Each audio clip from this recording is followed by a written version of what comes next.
live in a strange time. Extraordinary events keep happening that undermine the stability of our world. Suicide bombs, waves of refugees, Donald Trump, Vladimir Putin, even Brexit. Yet those in control seem unable to deal with them. And no one has any vision of a different or a better kind of future. This film will tell the story of how we got to this strange place. It is about how over the past 40 years, politicians, financiers and technological utopians, rather than face up to the real complexities of the world, retreated. Instead, they constructed a simpler version of the world in order to hang on to power. And as this fake world grew, all of us went along with it, because the simplicity was reassuring. Even those who thought they were attacking the system, the radicals, the artists, the musicians, and our whole counterculture, actually became part of the trickery. Because they too had retreated into the make-believe world. Which is why their opposition has no effect, and nothing ever changes. But this retreat into a dream world allowed dark and destructive forces to fester and grow outside. Forces that are now returning to pierce the fragile surface of our carefully constructed fake world.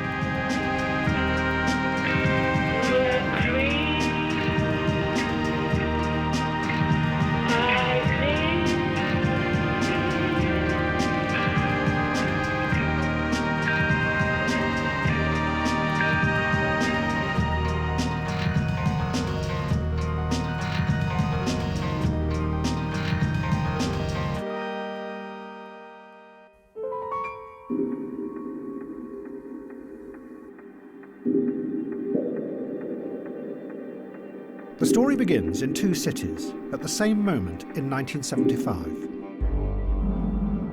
One is New York, the other is Damascus. It was a moment when two ideas about how it might be possible to run the world without politics first took hold.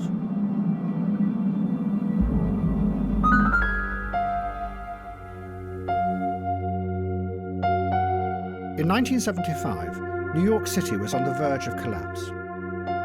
For 30 years, the politicians who ran the city had borrowed more and more money from the banks to pay for its growing services and welfare. But in the early 70s, the middle classes fled from the city, and the taxes they paid disappeared with them. So the banks lent the city even more. But then they began to get worried about the size of the growing debt, and whether the city would ever be able to pay it back. And then one day in 1975, the banks just stopped. The city held its regular meeting to issue bonds in return for the loans, overseen by the city's financial controller. Good morning, ladies and gentlemen. Today, the City of New York is offering for competitive bidding sale 260 million tax anticipation notes, of which 100 million will mature on June 3rd, 1975. The banks were supposed to turn up at 11 a.m. But it soon became clear that none of them were going to appear. The meeting was rescheduled for 2 p.m, and the banks promised they would turn up.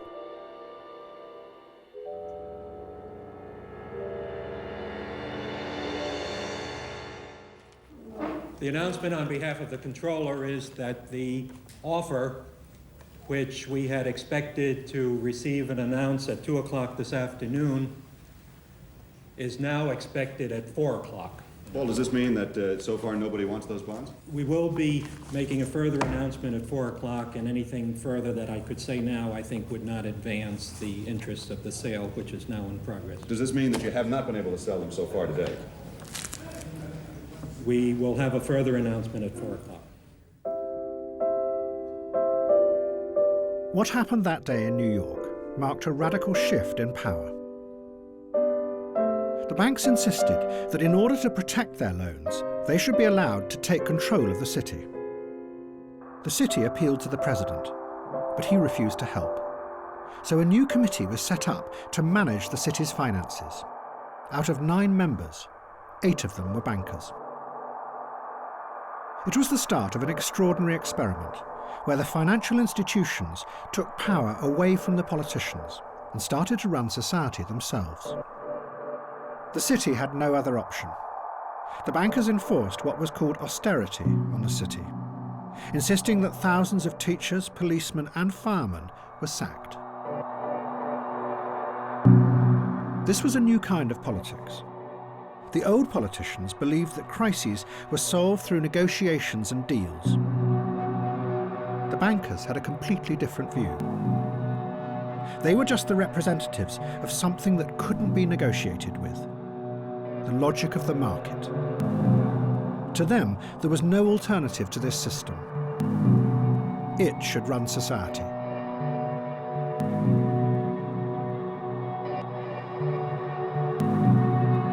Just by shifting paper around, these slobs can make $60–65 million in a single transaction.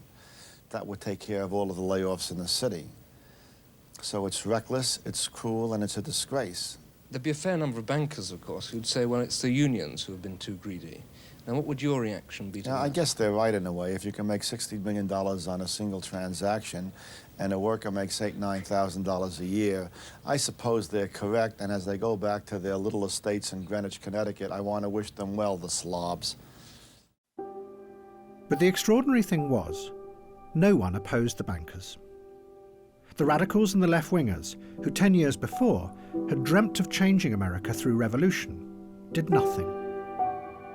They had retreated and were living in the abandoned buildings in Manhattan.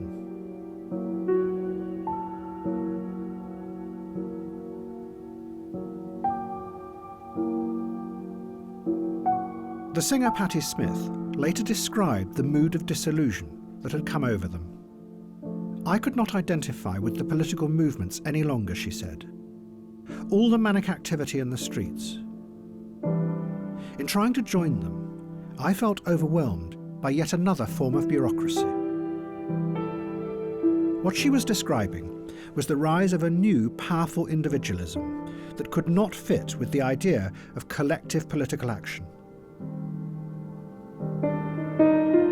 Instead, Patti Smith and many others became a new kind of individual radical who watched the decaying city with a cool detachment. They didn't try and change it. They just experienced it. Look at that. Isn't that cool? I love that where like kids write all over the walls. That to me is neater than any art sometimes. Jose and Maria forever. There's a lot of things like when you pass by big movie houses, maybe we'll find one, but they have little movie screens where you can see clips of like Z or something like that. People watch it over and over. I've seen people, I've checked them out all day. I've gone back and forth and they're still there watching the credits of a movie because they don't have enough dough, but it's some entertainment, you know. Instead, radicals across America turned to art and music as a means of expressing their criticism of society. They believed that instead of trying to change the world outside, the new radicalism should try and change what was inside people's heads. And the way to do this was through self-expression, not collective action.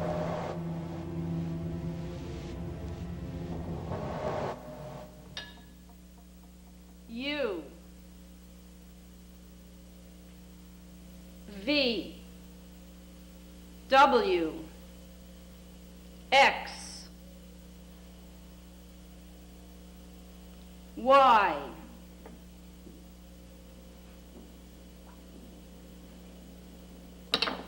Z.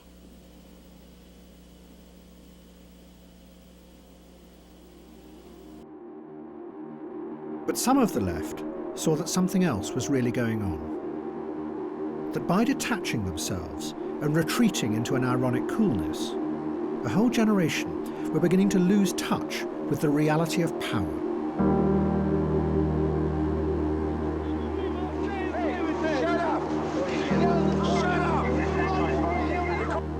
One of them wrote of that time, It was the mood of the era, and the revolution was deferred indefinitely. And while we were dozing, the money crept in.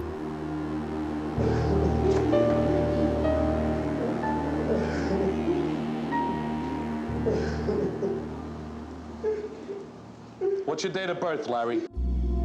But one of the people who did understand how to use this new power was Donald Trump. Trump realized that there was now no future in building housing for ordinary people because all the government grants had gone. But he saw that there were other ways to get vast amounts of money out of the state. Trump started to buy up derelict buildings in New York, and he announced that he was going to transform them into luxury hotels and apartments. But in return, he negotiated the biggest tax break in New York's history, worth $160 million. The city had to agree because they were desperate. And the banks, seeing a new opportunity, also started to lend him money. And Donald Trump began to transform New York into a city for the rich, while he paid practically nothing.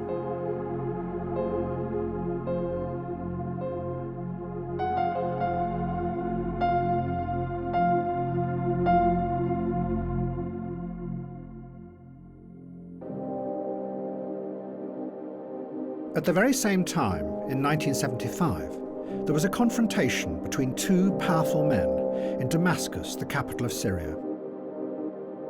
One was Henry Kissinger, the US Secretary of State. The other was the president of Syria, Hafez al-Assad. The battle between the two men was going to have profound consequences for the world. And like in New York, it was going to be a struggle between the old idea of using politics to change the world and a new idea that you could run the world as a stable system.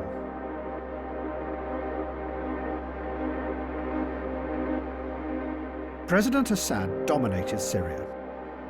The country was full of giant images and statues that glorified him.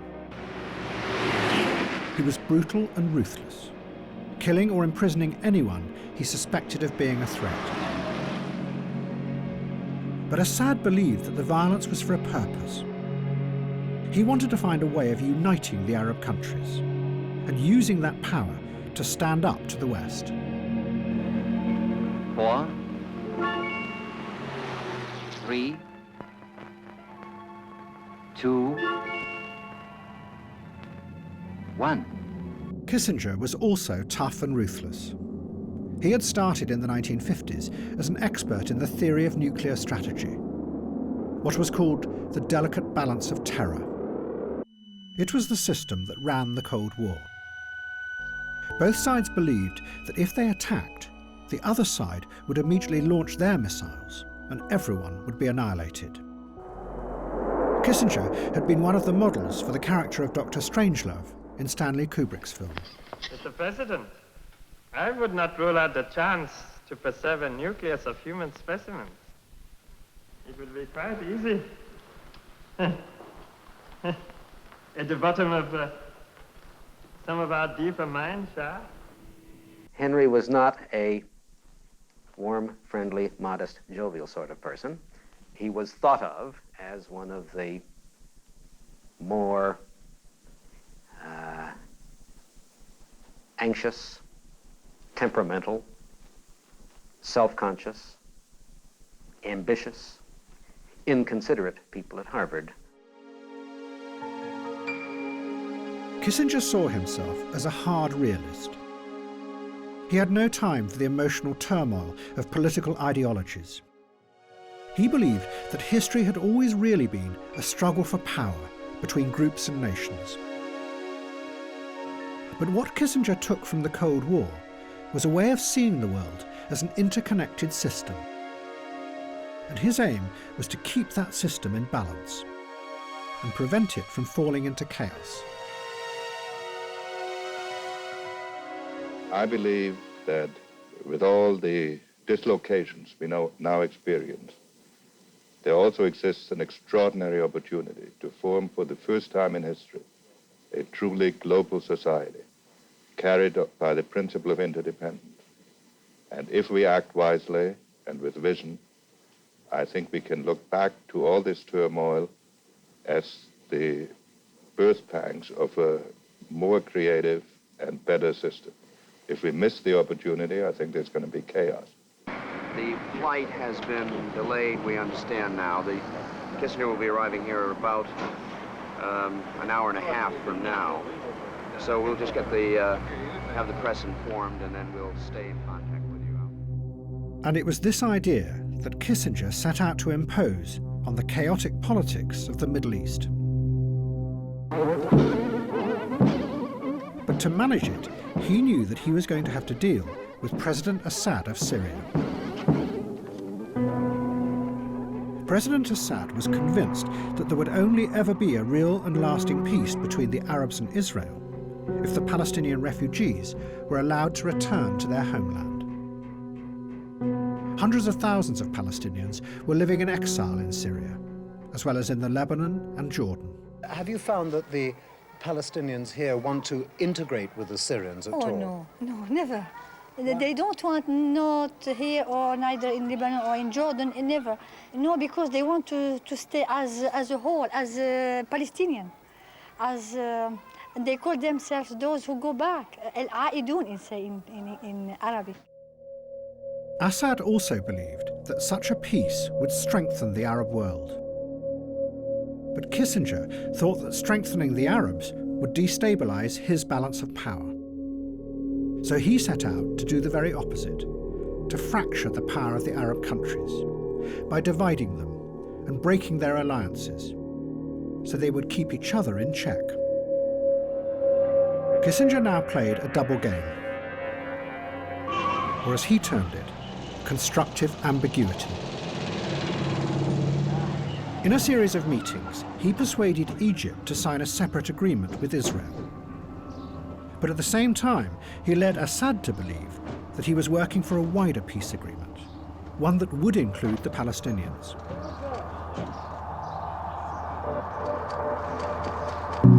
In reality, the Palestinians were ignored.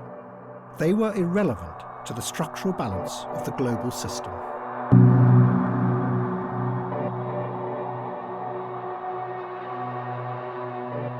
The hallmark of Kissinger's thinking about international politics is its structural design. Everything is always connected in his mind to everything else.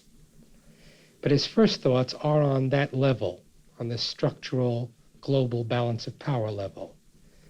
And as he addresses questions of human dignity, human survival, human freedom, I think they tend to come into his mind as an adjunct of the play of nations at the power game. When Assad found out the truth, it was too late. In a series of confrontations with Kissinger in Damascus, Assad raged about this treachery. He told Kissinger that what he had done would release demons hidden under the surface of the Arab world. Kissinger described their meetings. Assad's controlled fury, he wrote, was all the more impressive for its eerily cold, seemingly unemotional demeanor. Assad now retreated. He started to build a giant palace that loomed over Damascus, and his belief that it would be possible to transform the Arab world began to fade. A British journalist who knew Assad wrote, "Assad's optimism has gone. A trust in the future has gone. What has emerged instead is a brutal, vengeful Assad, who believes in nothing except revenge."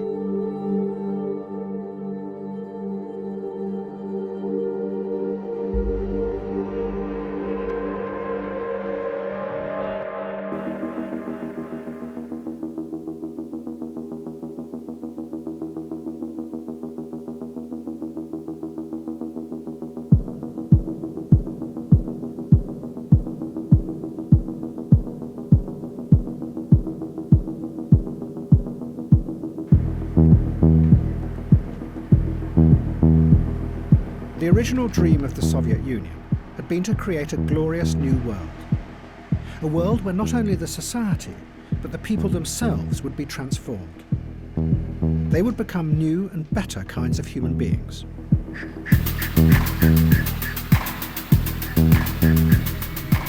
But by the 1980s, it was clear that the dream had failed.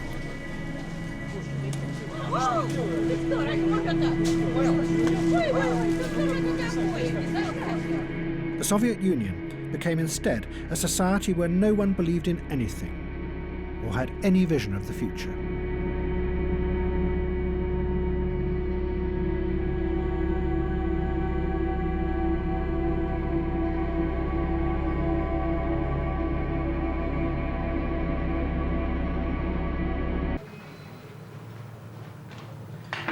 А если у вас было желание, какое вы смотрите, вы выразите сейчас?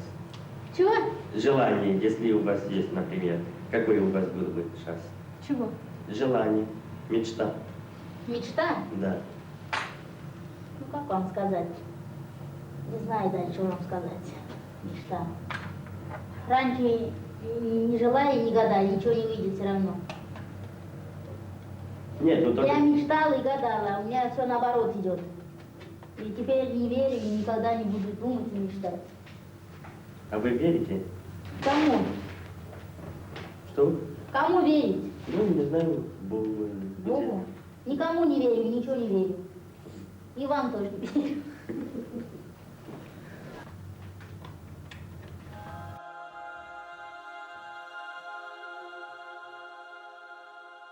Ну, у тебя очень странная прическа. Где тебя так красиво подстригли?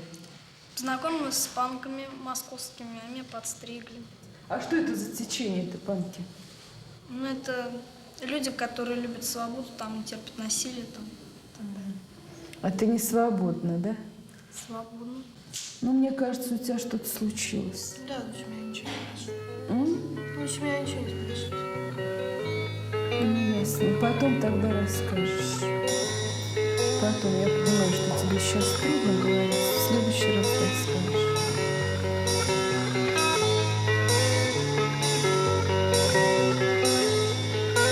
Я повторяю 10 раз и снова. Никто не знает, как же мне хуёво. И телевизор с потолка свисает.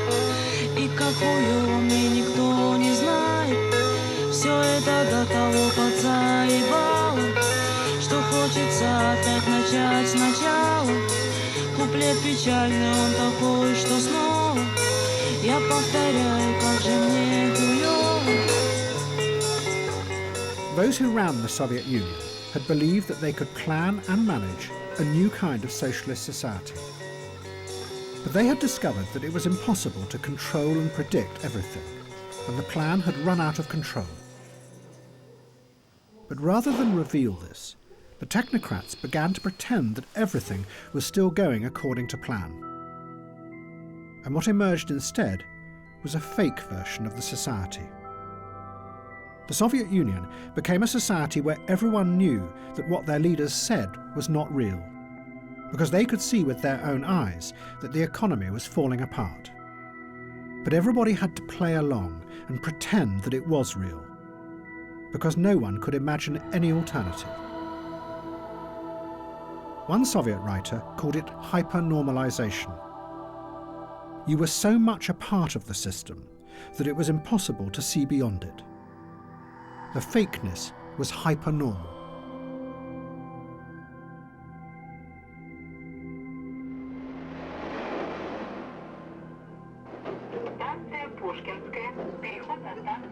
In this stagnant world, two brothers called Arkady and Boris Strugatsky became the inspiration of a growing new dissident movement. They weren't politicians. They were science fiction writers. And in their stories, they expressed the strange mood that was rising up as the Soviet Empire collapsed. Their most famous book was called Roadside Picnic. It is set in a world that seems like the present, except there is a zone that has been created by an alien force. People known as stalkers go into the zone. They find that nothing is what it seems. that reality changes minute by minute. Shadows go the wrong way. There are hidden forces that twist your body and change the way you think and feel. The picture the Strugazzis gave was of a world where nothing was fixed, where reality, both what you saw and what you believed, had become shifting and unstable.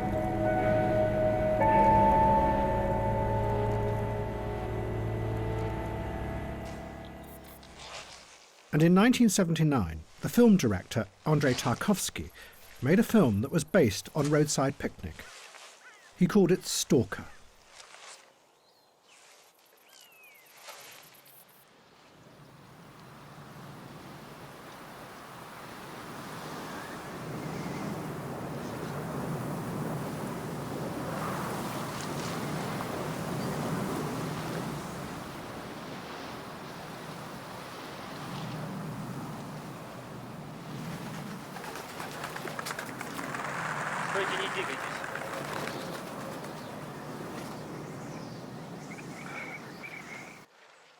Что случилось?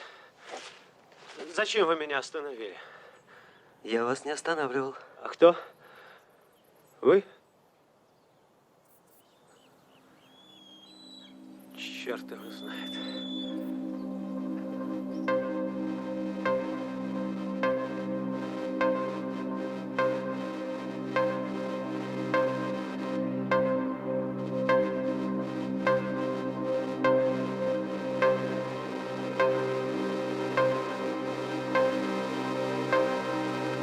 I, Ronald Reagan, do solemnly swear that I will faithfully execute the office of President of the United States. That I will faithfully execute the office of President of the United States. The new President of America had a new vision of the world. It wasn't the harsh realism of Henry Kissinger any longer. It was different. It was a simple, moral crusade, where America had a special destiny to fight evil and to make the world a better place. The places and the periods in which man has known freedom are few and far between, just scattered moments on the span of time. And most of those moments have been ours. The American people have a genius for great and unselfish deeds. Into the hands of America, God has placed the destiny of an afflicted mankind. God bless America. But this crusade was going to lead Reagan to come face to face with Henry Kissinger's legacy. And above all, the vengeful fury of President Assad of Syria. Israel was now determined to finally destroy the power of the Palestinians. And in 1982, they sent a massive army to encircle the Palestinian camps in the Lebanon. Do you know how strong the Israelis are? Do you know how many tanks they have outside Beirut? Do you know how strong they are? يعني بيقول انه احنا بنعرف انه الاسرائيليين اقوياء، فهل هذا بيأثر علينا؟ اسرائيل وامريكا وكل دول العالم ما بتأثر علينا طول ما سلاحنا بايدنا ولا اي دولة في العالم تقدر تحاربنا. That means we are not ready to surrender. طول ما هو الشعب رافع راسه والشعب معنا ما حدا بيقدرنا. طلع شاب يانج لسه عم بيبل اولاد صغار عم تحارب. Dashed into this building here because the PLO guys with us expect that sooner or later there will be a huge explosion. There have been several of these in the last few minutes. As you can see, there's enormous damage in all the buildings around here.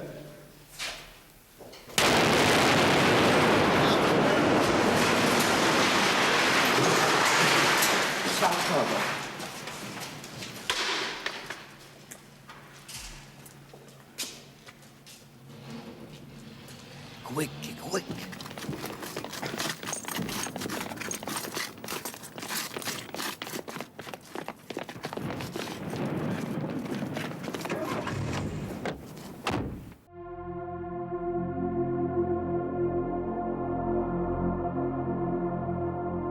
2 months later, thousands of Palestinian refugees were massacred in the camps. It horrified the world. But what was even more shocking was that Israel had allowed it to happen. Its troops had stood by and watched as a Christian Lebanese faction murdered the Palestinians.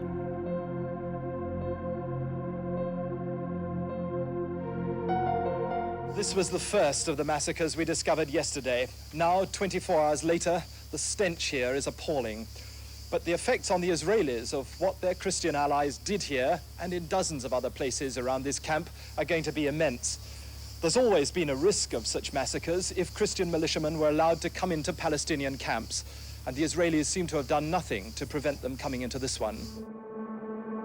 In the face of the horror and the growing chaos, President Reagan was forced to act. He announced that American Marines would come to Beirut to lead a peacekeeping force. Reagan insisted that the troops were neutral, but President Assad was convinced that there was another reality. He saw the troops as part of the growing conspiracy between America and Israel to divide the Middle East into factions and destroy the power of the Arabs. Assad decided to get the Americans out of the Middle East. And to do this, he made an alliance with the new revolutionary force of Ayatollah Khomeini's Iran. And what Khomeini could bring to Assad was an extraordinary new weapon that he had just created. It was called the poor man's atomic bomb.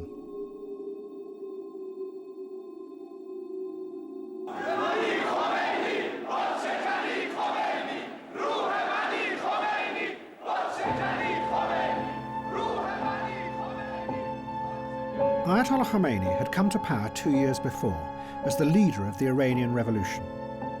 But his hold on power was precarious. And Khomeini had developed a new idea of how to fight his enemies and defend the revolution. Khomeini told his followers that they could destroy themselves in order to save the revolution, providing that in the process they killed as many enemies around them as possible. This was completely new, because the Quran specifically prohibited suicide. In the past, you became a martyr on the battlefield because God chose the time and place of your death. But Khomeini changed this. He did it by going back to one of the central rituals of Shia Islam. Every year, Shiites march in a procession, mourning the sacrifice of their founder, Hussein. As they do, they whip themselves, symbolically reenacting Hussein's suffering.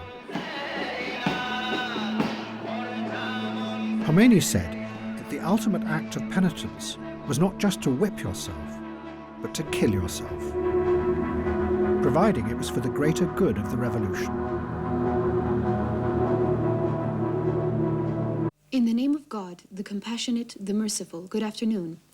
An Iraqi Soviet-made MiG-23 was shot down by the Air Force jet fighters of the Islamic Republic over the northwestern Iranian border region of Marivan at 10:08 hours local time Saturday, said the Joint Staff Command's communiqué numbered 1710.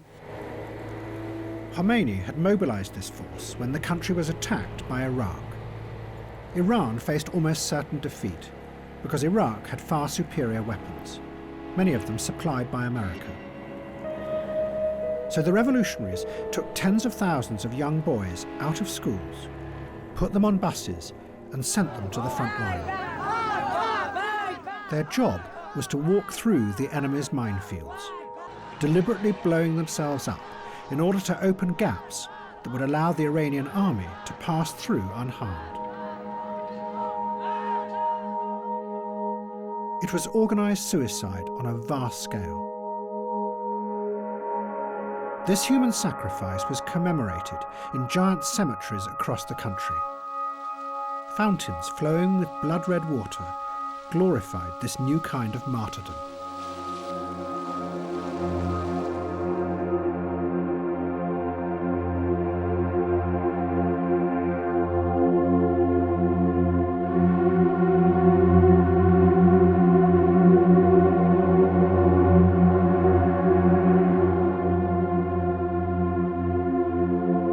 It was this new idea of an unstoppable human weapon that President Assad took from Khomeini and brought to the West for the first time. But as it travelled, it would mutate into something even more deadly. Instead of just killing yourself, you would take explosives with you into the heart of the enemy, and then blow yourself up, taking dozens or even hundreds along with you. It would become known as suicide bombing. In October 1983, 2 suicide bombers drove trucks into the US Marine barracks in Beirut. It was seeing something move that took me out of my trance. And then I recognized, oh yes, Marines were in that building. A lot of Marines were in that building. And that's when I ran down, and it was a black Marine. He looked white. The dust, it just covered him. The massive explosions killed 241 Americans. The bombers were members of a new militant group that no one had heard of. They called themselves Hezbollah, and although many of them were Iranian, they were very much under the control of Syria and the Syrian intelligence agencies. President Assad was using them as his proxies to attack America. Whoever carried out yesterday's bombings, Shia Muslim fanatics, devotees of the Ayatollah Khomeini, or whatever, it is Syria who profits politically. The most significant fact is that the dissidents live and work with Syrian protection. So it is to Syria, rather than to the dissident group's guiding light, Ayatollah Khomeini of Iran, that we must look for an explanation of the group's activities. Destabilization is Syria's Middle Eastern way of reminding the world that Syria must not be left out of plans for the future of the area.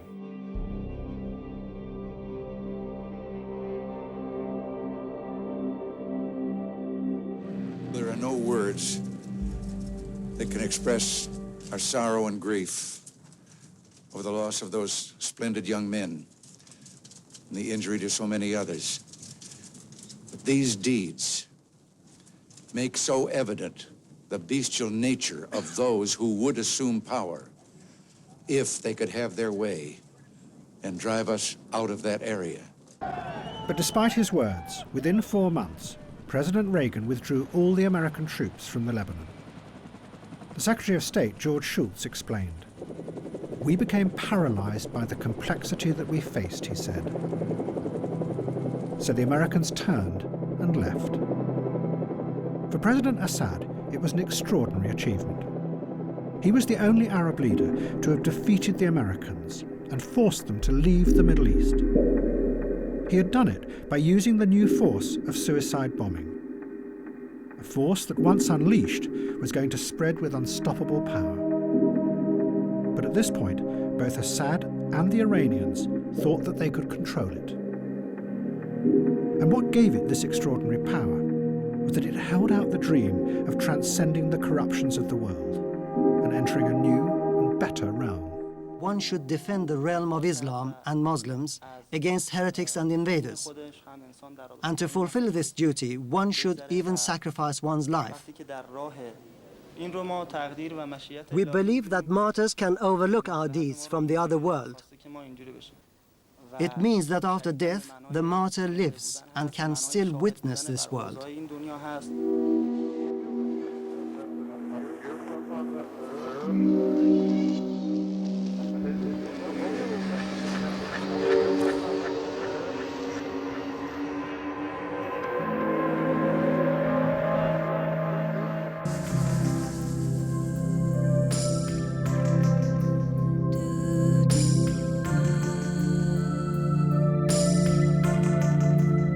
By the middle of the 1980s, the banks were rising up and becoming ever more powerful in America. What had started 10 years before in New York, the idea that the financial system could run society, was spreading. But unlike older systems of power, it was mostly invisible. A writer called William Gibson tried to dramatize what was happening in a powerful, imaginative way in a series of novels. Gibson had noticed how the banks and the new corporations were beginning to link themselves together through computer systems. What they were creating was a series of giant networks of information that were invisible to ordinary people and to politicians. But those networks gave the corporations extraordinary new powers of control.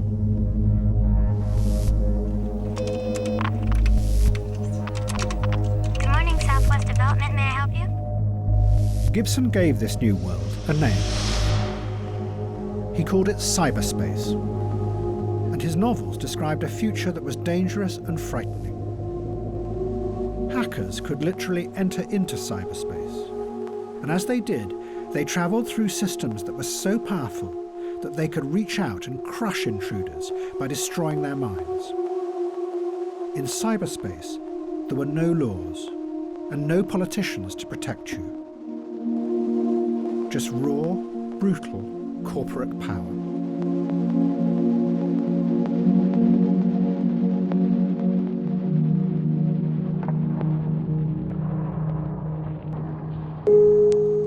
But then, a strange thing happened. A new group of visionaries in America took Gibson's idea of a hidden, secret world and transformed it into something completely different. They turned it into a dream of a new utopia.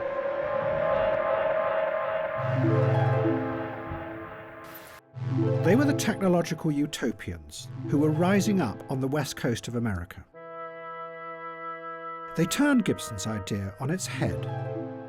Instead of cyberspace being a frightening place dominated by powerful corporations, they reinvented it as the very opposite. A new, safe world where radical dreams could come true. 10 years before, faced by the complexity of real politics, the radicals had given up on the idea of changing the world. But now, the computer utopians saw in cyberspace an alternative reality, a place they could retreat to, away from the harsh right-wing politics that now dominated Reagan's America. The roots of this vision lay back in the counterculture of the 1960s, and above all, with LSD.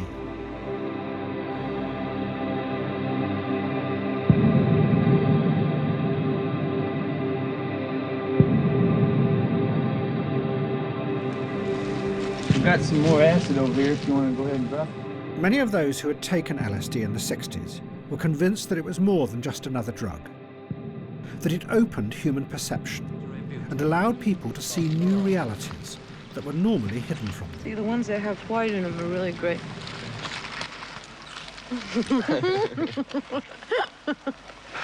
Like a rabbit.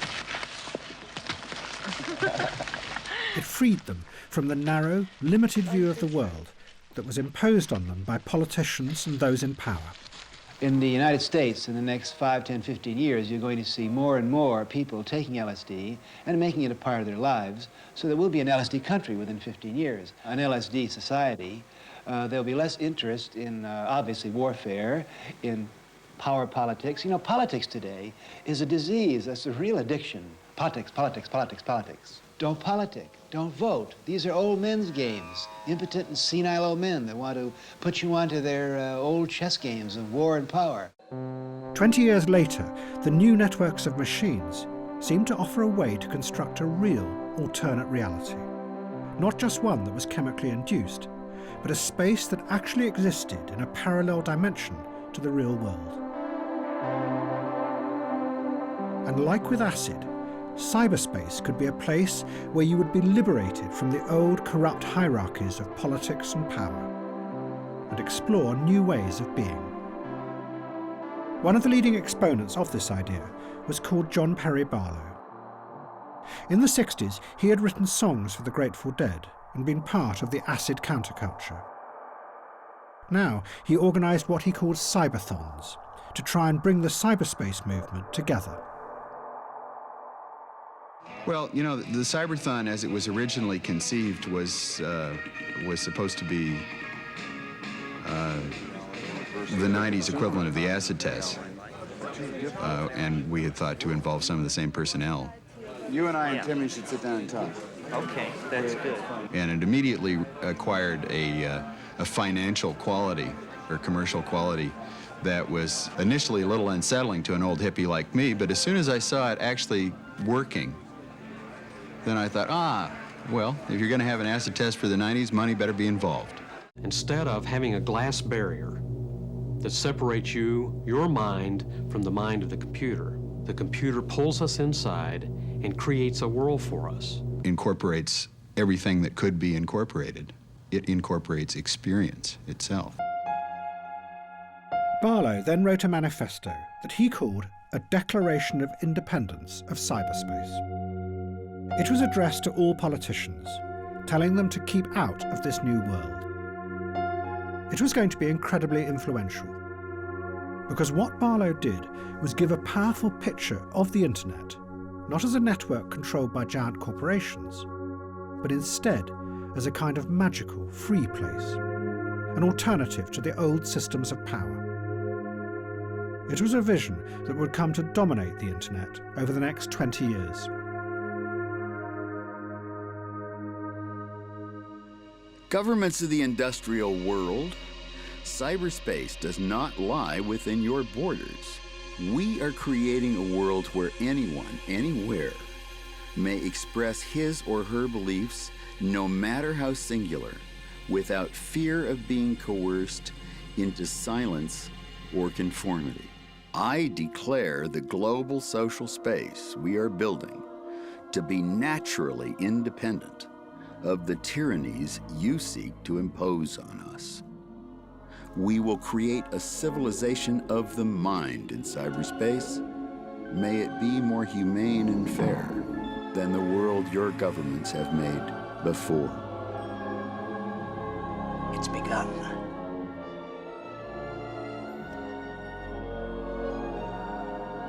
This is the key to a new order. This code disk means freedom.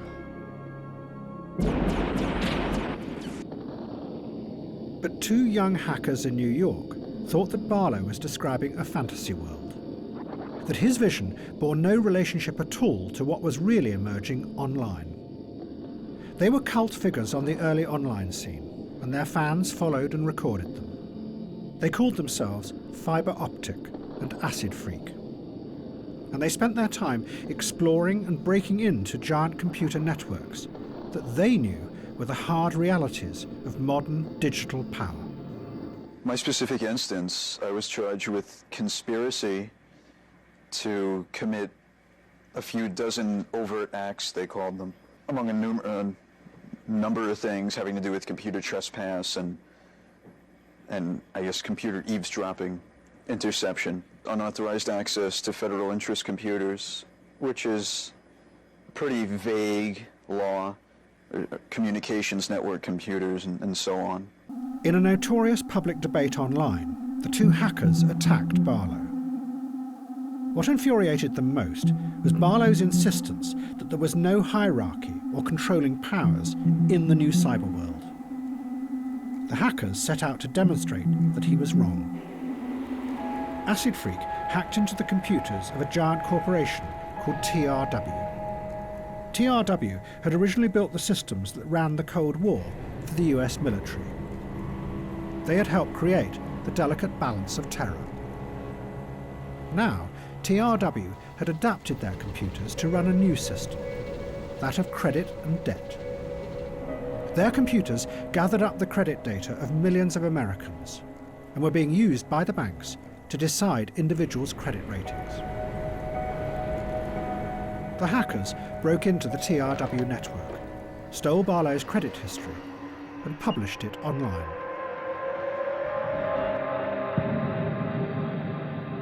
The hackers were demonstrating the growing power of finance, how the companies that ran the new systems of credit knew more and more about you, and increasingly used that information to control your destiny. And the system that was allowing this to happen were the new giant networks of information connected through computer servers. The hackers were questioning whether Barlow's utopian rhetoric about cyberspace might really be a convenient camouflage, hiding the emergence of a new and growing power that was way beyond politics.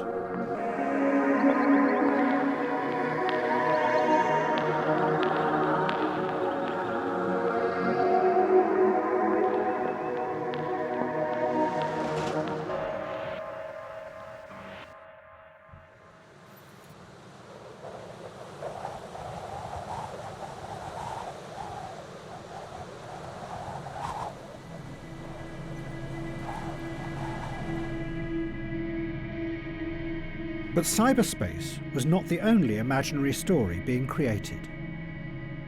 Faced with the humiliating defeat in the Lebanon, President Reagan's government was desperate to shore up the vision of a moral world where a good America struggled against evil.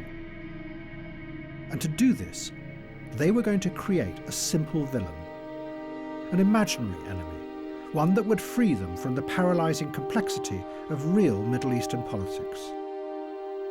And the perfect candidate was waiting in the wings. Colonel Gaddafi, the ruler of Libya.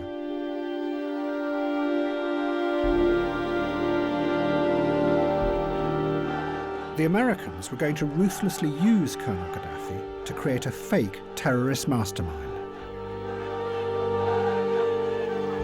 And Gaddafi was going to happily play along, because it would turn him into a famous global figure.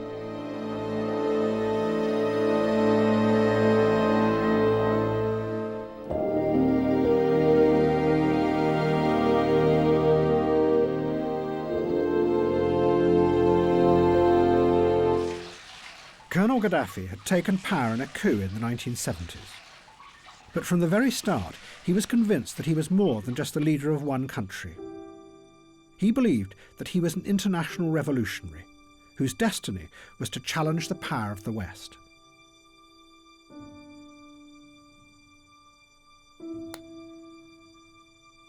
Gentlemen, the Queen.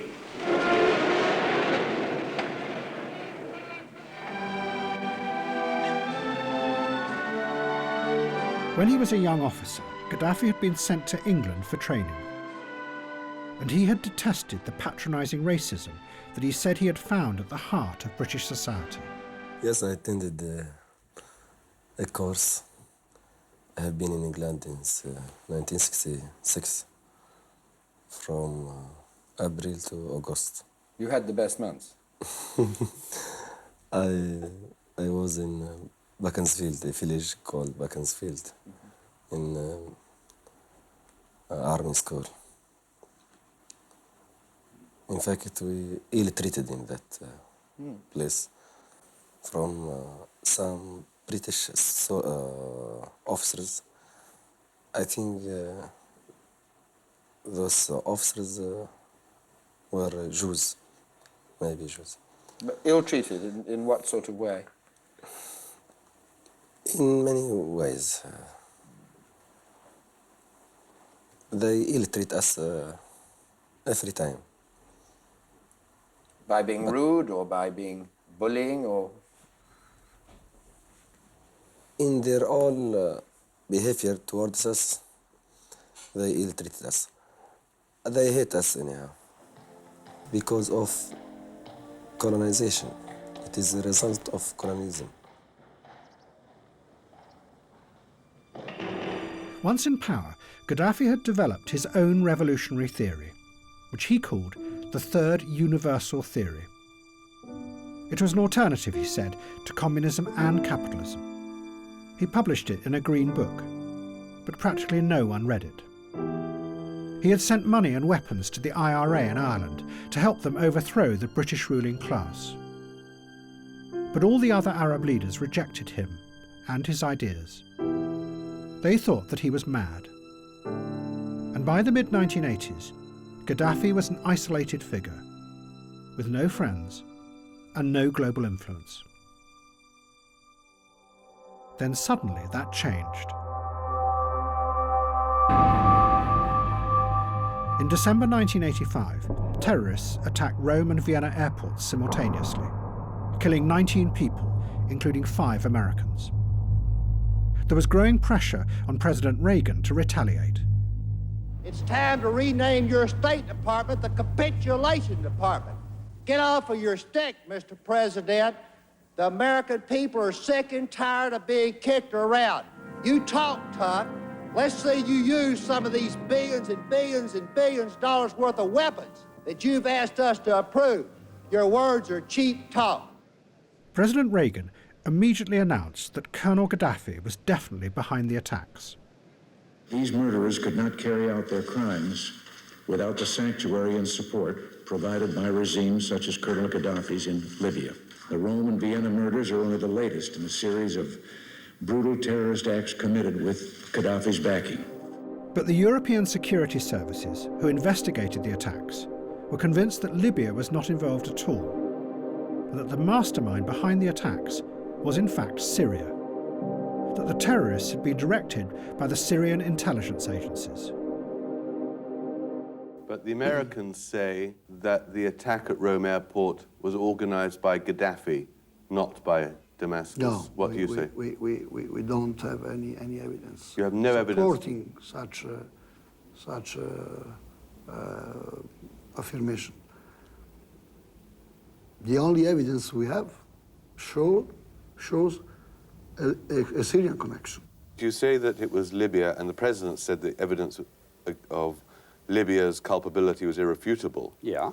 But the Italian authorities to whom I've spoken say emphatically on the record that their investigations have shown that it was entirely masterminded by Syria.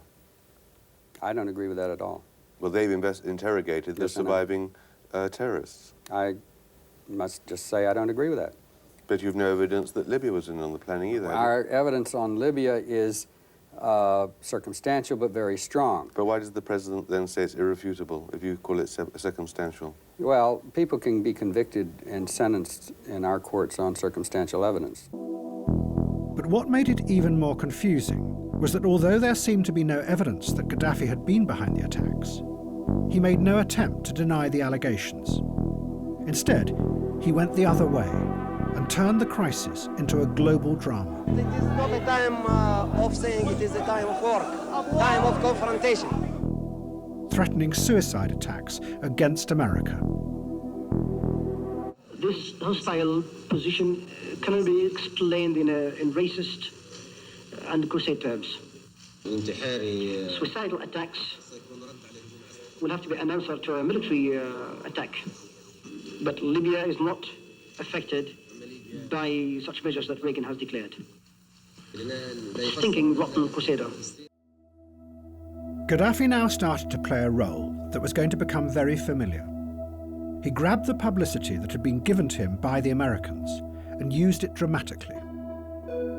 He promoted himself as an international revolutionary who would help to liberate oppressed peoples around the world, even the blacks in America. Gaddafi arranged for a live satellite link to a mass meeting of the Nation of Islam in Chicago. Brothers and sisters, it is with great honor and privilege that I present to you the leader of the Al-Fatah revolution from Libya, our brother Muammar al-Gaddafi. Gaddafi told them that Libya was now their ally in their struggle against white America. And to express my full support and support of my country to your struggle for freedom, for emancipation. Gaddafi promised that he would supply weapons to create a black army in America of 400,000 men. If white America refuses to accept blacks as US citizens, he told them, it must therefore be destroyed.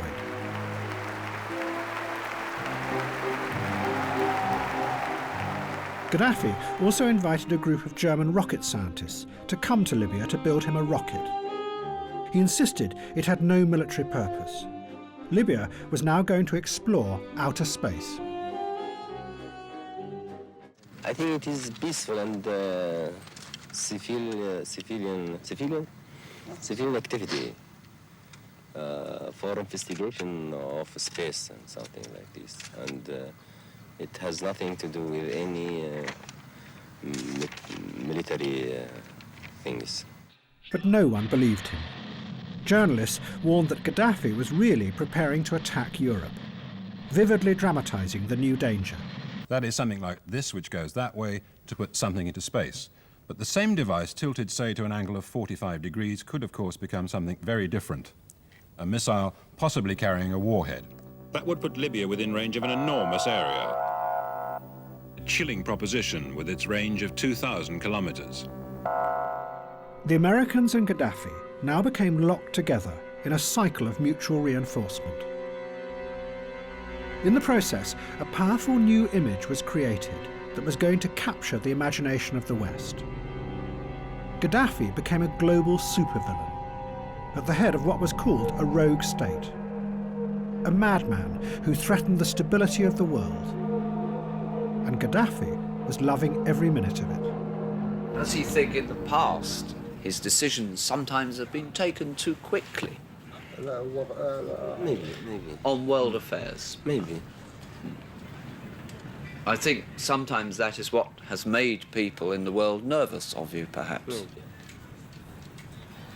Maybe.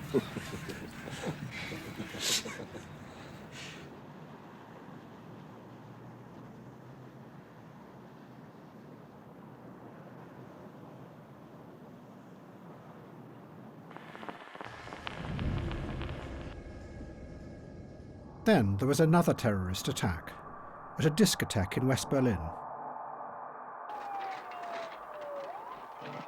A bomb killed an American soldier and injured hundreds. The Americans released what they said were intercepts by the National Security Agency that proved that Colonel Gaddafi was behind the bombing, and a dossier that they said proved that he was also the mastermind behind a whole range of other attacks. President Reagan ordered the Pentagon to prepare to bomb Libya. But again, there were doubts, this time within the American government itself. There were concerns that analysts were being pressured to make a case that didn't really exist. And to do it, they were taking Gaddafi's rhetoric about himself as a global revolutionary and his manic ravings, and then representing them as fact. And in the process, together, the Americans and Gaddafi were constructing a fictional world. The analyst was certainly, I'm convinced, pressured into developing a prima facie case against the Libyan government. From the somewhat incoherent ravings of a maniac, both interceptions of a clandestine nature and interceptions of a open radio broadcast or whatever, as well as other sources, quotations of his, that one can assemble a neatly put together package demonstrating that the man had violent interests against the United States and its European allies. The European intelligence agencies told the Americans that they were wrong, that it was Syria that was behind the bombing, not Libya. But the Americans had decided to attack Libya because they couldn't face the dangerous consequences of attacking Syria. Instead, they went for Gaddafi, a man without friends or allies.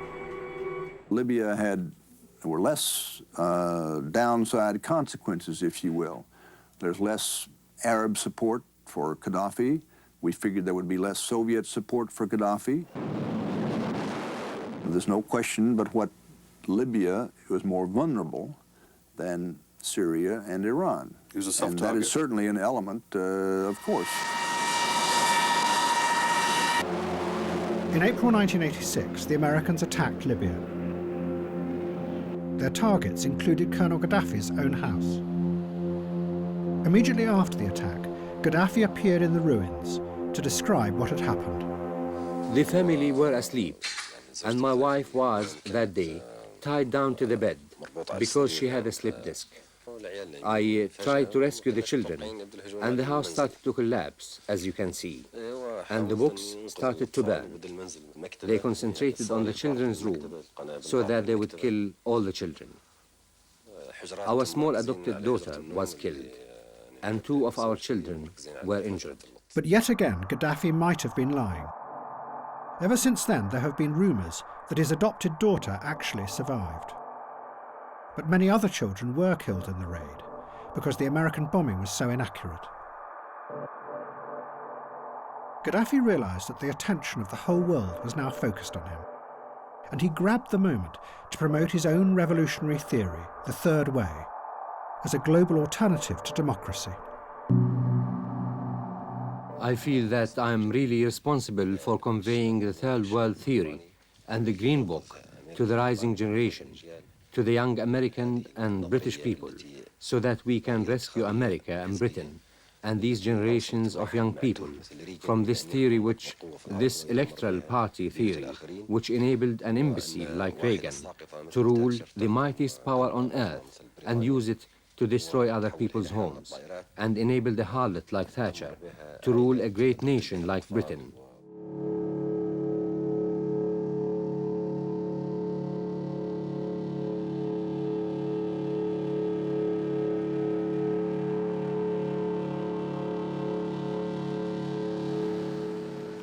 Look at that. What the heck is that? Oh my God. Look at that. Holy crap.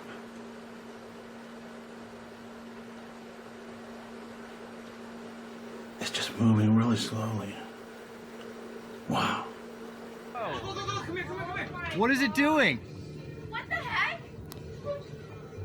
Guys, it's a freaking Whoa! Oh my gosh! What What is happening? What is happening? What is going on? Oh What my is it? gosh, Tom! Holy shit. Oh my god, guys! Guys, is that a freaking UFO? Wait, can you get a good video? Good. What is it? What the hell? In the 1980s, more and more people in the United States reported seeing unexplained objects and lights in the sky. At the same time, investigators who believed in UFOs revealed that they had discovered top-secret government documents that stated that alien craft had visited Earth. The documents had been hidden for 20 years, and they seemed to prove that there had been a giant cover-up. But actually, the reality was even stranger. The American government might have been making it all up, that they had created a fake conspiracy to deliberately mislead the population. The lights that people imagined were UFOs may in reality have been new high-technology weapons that the US government were testing.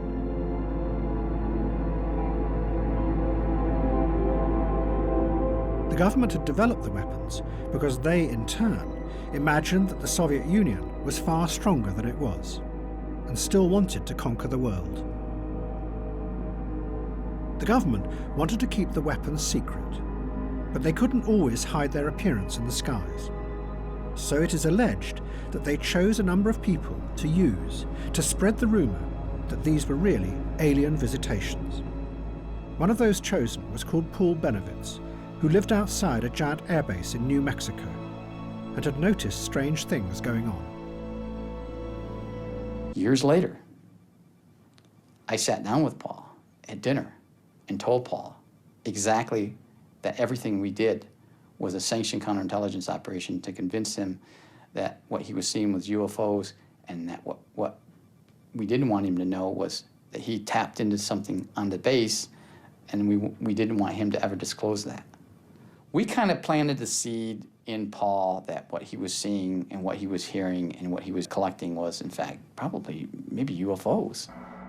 Benowitz and others chosen by the agency were, it is alleged, given a series of forged documents. Many of them were top-secret memos by the military describing sightings of unidentified aerial vehicles. The documents spread like wildfire, and they formed the basis for the wave of belief in UFOs that would spread through America in the 1990s. What the fuck is that, nigga?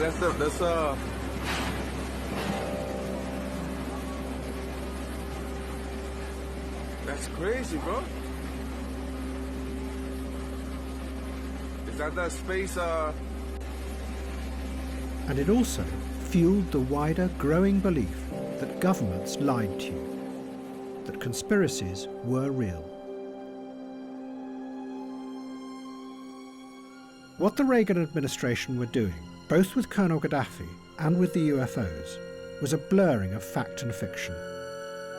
But it was part of an even broader programme. The president's advisors had given it a name. They called it perception management, and it became a central part of the American government during the 1980s. The aim was to tell dramatic stories that grabbed the public imagination, not just about the Middle East, but about Central America and the Soviet Union. And it didn't matter if the stories were true or not, providing they distracted people, and you, the politician, from having to deal with the intractable complexities of the real world.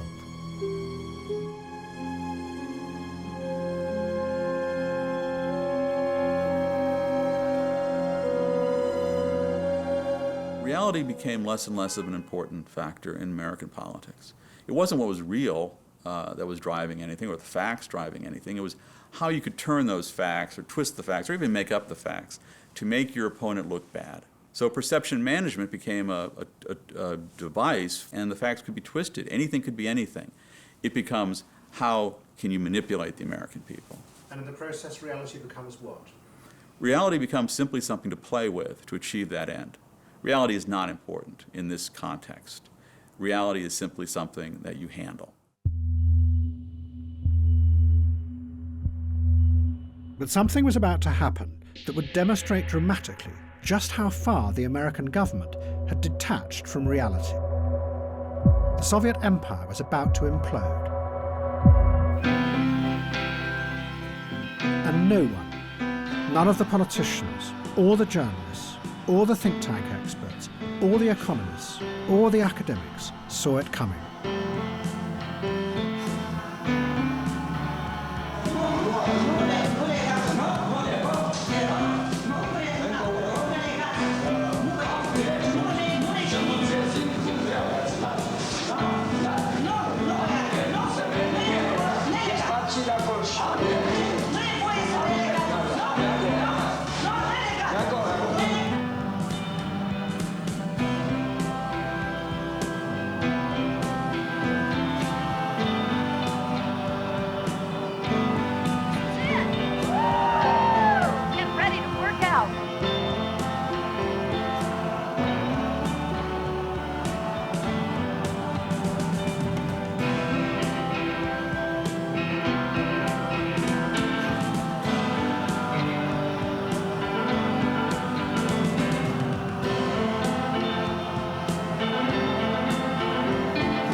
The collapse of the Soviet Union also had a powerful effect on the West.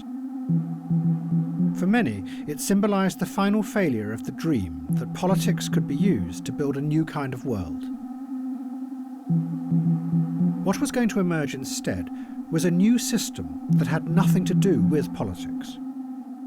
a system whose aim was not to try and change things, but rather to manage a post-political world.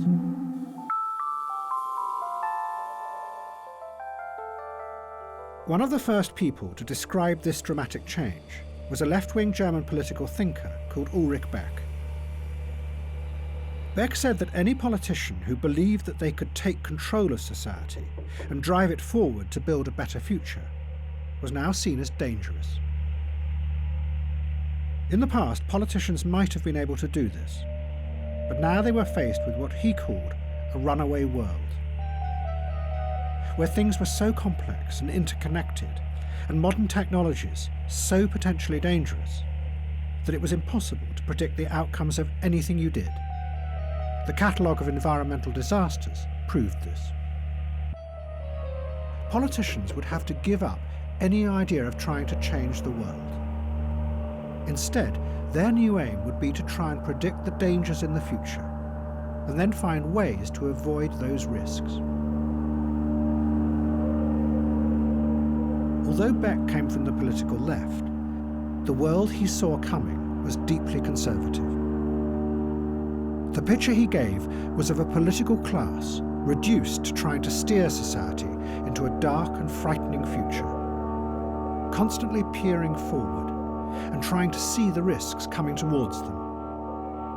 Their only aim, to avoid those risks and keep society stable.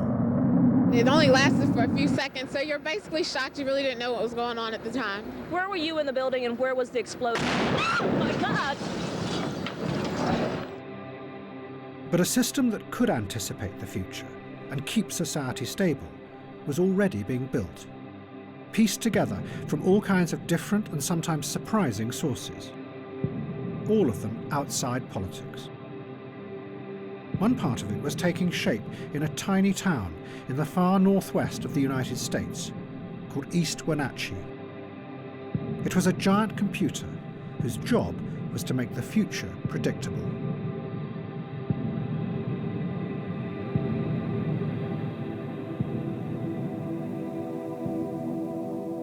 The man building it was a banker called Larry Fink. Back in 1986, Mr. Fink's career had collapsed. He lost $100 million in a deal and had been sacked. He became determined it wouldn't happen again. Fink started a company called BlackRock and built a computer he called Aladdin. It is housed in a series of large sheds in the apple orchards outside Wenatchee. Fink's aim was to use the computer to predict with certainty what the risk of any deal or investment was going to be. The computer constantly monitors the world, and it takes things that it sees happening and then compares them to events in the past. It can do this because it has in its memory a vast history of the past 50 years, not just financial, but all kinds of events.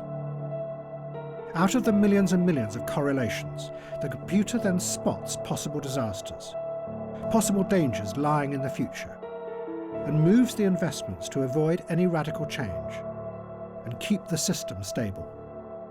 Today I'm going to deliver 1.8 million reports. Execute 25,000 trades. And avert 3,000 disasters. I'm going to monitor interest rates in Europe. Silver prices in Asia. Droughts in the Midwest. I'm going to witness 4 billion shares change hands on the New York Stock Exchange. And record the effects on 14 trillion in assets across 20,000 portfolios. I am Aladdin. I am Aladdin. And today, I'll find the numbers behind the numbers. I will see the trends the models don't. The connections. The risks. I am Aladdin. I'm Aladdin, and I will get the data right. I am 25 million lines of code. Written by hundreds of people. Across 2 decades. I'm smarter than any algorithm. More powerful than any processor. Because I am Aladdin. Because I am Aladdin. I am Aladdin. I am Aladdin. Aladdin has proved to be incredibly successful. The assets it guides and controls now amount to $15 trillion, which is 7% of the world's total wealth.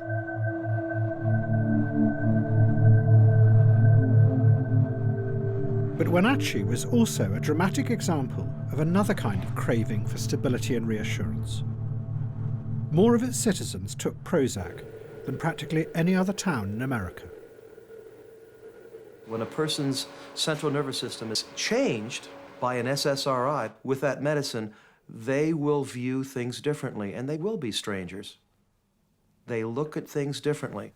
I have a chemical up here that changes me. I think differently. For me, it was like walking around like this for my whole life and really not knowing that I was nearsighted. I mean, really. I mean, no one had ever offered me glasses.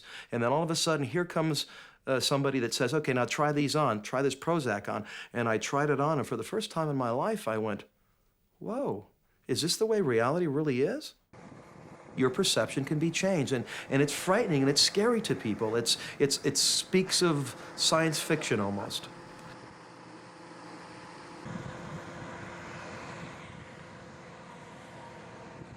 Well, the medicine just kind of lets you listen to what needs to go on. And then your doctor, every time you come back, he says, oh, you're looking so much better. And then he just, like Jim, every time I come in, he goes, you are so beautiful, And he isn't even sucking up. I mean, he's being nice, You're beautiful, you're nice, you're friendly, you've got so much going for you. And I think, yeah, I do, yeah. So I go out and I tell my friends, oh, I feel so much better about myself. Mom goes out, oh, I feel so much better about myself. So your friends start saying, I've seen such an improvement. And everybody improves all the way around. They see improvement, it's like everybody's kind of brainwashing each other into being happy. But there was a more effective way of reassuring people that was being developed that did not involve medication. It too came from computer systems, but this time artificial intelligence. But the way to do it had been discovered by accident.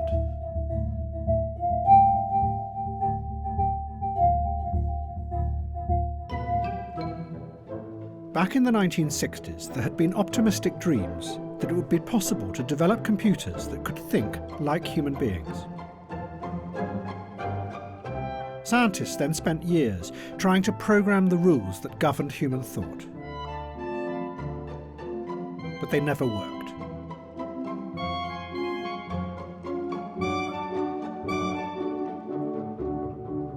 One computer scientist at MIT became so disillusioned that he decided to build a computer program that would parody these hopeless attempts. He was called Joseph Weizenbaum, and he built what he claimed was a computer psychotherapist. Just like a therapist, people could come and talk to the machine by typing in their problems. Weizenbaum called the program ELIZA. He modelled it on a real psychotherapist called Carl Rogers, who was famous for simply repeating back to the patient what they had just said. And that is what ELIZA did. The patient sat in front of the screen and typed in what they were feeling, and the program repeated it back to them, often in the form of a question. Men are all alike. In what way? They're always bugging us about something or other. Can you think of a specific example? Well, my boyfriend made me come here. Your boyfriend made you come here? He says I'm depressed much of the time. I'm sorry to hear that you're depressed. It's true. I am unhappy. Do you think coming here will help you not to be unhappy? Well, I need some help. That much seems certain. One of the first people to use ELIZA was Weizenbaum's secretary, and her reaction was something that he had not predicted at all. And I asked her to my office and sat her down at the keyboard, and then she began to type. And of course, I looked over her shoulder to make sure that everything was operating properly. After 2 or 3 interchanges with the machine, she turned to me and she said, "Would you mind leaving the room, please?" And yet she knew, as Weizenbaum did, that ELIZA didn't understand a single word that was being typed into it. You're like my father in some ways. You don't argue with me. Why do you think I don't argue with you? You're afraid of me. Does it please you to think I'm afraid of you? My father's afraid of everybody. My father's afraid of everybody. Weizenbaum was astonished. He discovered that everyone who tried ELIZA became engrossed. They would sit for hours telling the machine about their inner feelings and incredibly intimate details of their lives. They also liked it because it was free of any kind of patronizing elitism. One person said, "After all, the computer doesn't burn out, look down on you, or try to have sex with you." What ELIZA showed was that in an age of individualism, what made people feel secure was having themselves reflected back to them, just like in a mirror.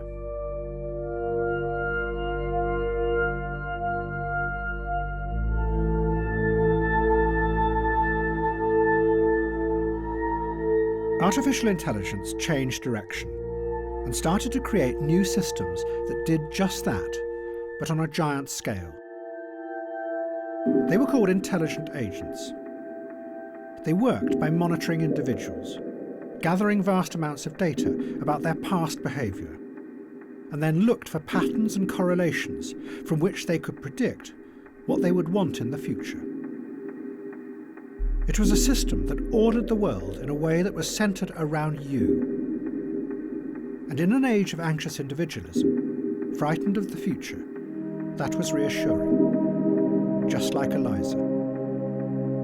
A safe bubble that protected you from the complexities of the world outside.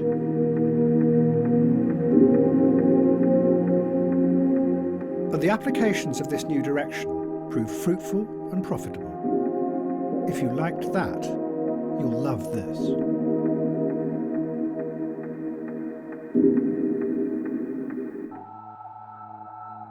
What was rising up in different ways was a new system that promised to keep the world stable. Its tentacles reached into every area of our lives.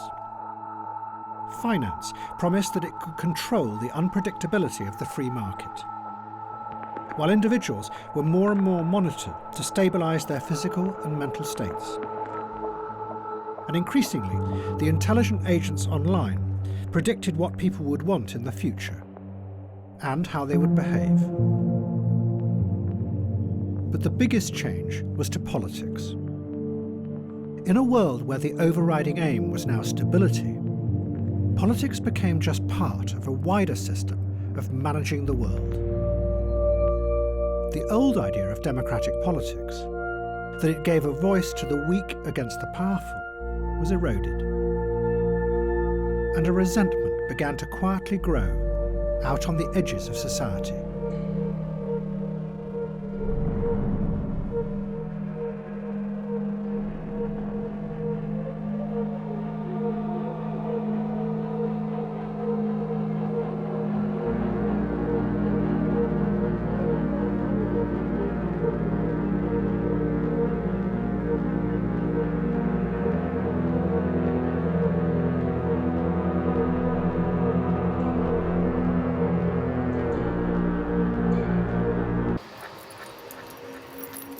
But the new system did have a dangerous flaw. Because in the real world, not everything can be predicted by reading data from the past. And someone who was about to discover that to his own cost was Donald Trump.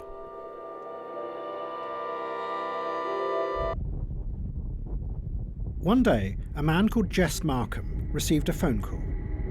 It was from Donald Trump, and Trump was desperate for help. Markham was a strange, mysterious figure. He had been a nuclear scientist in the 1950s and studied the effect of radiation from nuclear weapons on the human body. Then Markham had gone to Las Vegas and become obsessed by gambling. He had a photographic memory, and he used it to instantly process the data of the games as they were played. From that, he could predict the outcome. And he always won. The Las Vegas gangsters were fascinated by him. They called him the Automat. Where are we going? Let's go. Go. Donald Trump was one of the heroes of the age. But in reality, much of his success was a facade. The banks that had lent Trump millions had discovered that he could no longer pay the interest on the loans. Trump's empire was facing bankruptcy. His wife Ivana hated him because he was having an affair with Miss Hawaiian Tropic 1985. And then, a famous Japanese gambler called Akio Kashiwagi came to one of Trump's casinos and started to win millions of dollars in an extraordinary run of luck. Trump, who was desperate for money, panicked as day after day he watched millions being siphoned out of his casino. So he turned for help to Jess Markham. Markham came to Trump's casino in Atlantic City. He analysed all the data about the way that Kashiwagi had been playing. He then told Trump to suggest a particular high-stakes game that he knew the Japanese gambler could not resist. His model, Markham said, predicted that Kashiwagi had to lose. And after 5 agonising days, he did. Kashiwagi lost $10 million, and he gave up. Donald Trump was elated. He thought he'd got his money back.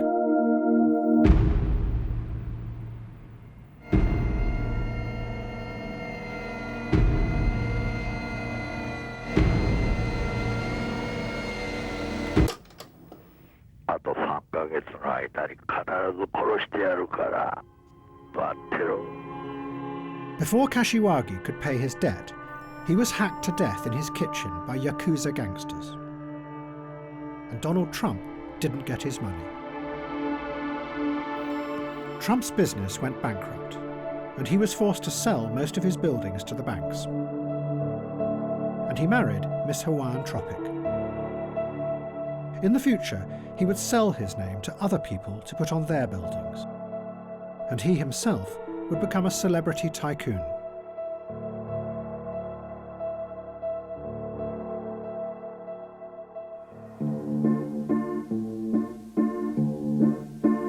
President Assad didn't want stability. He wanted revenge.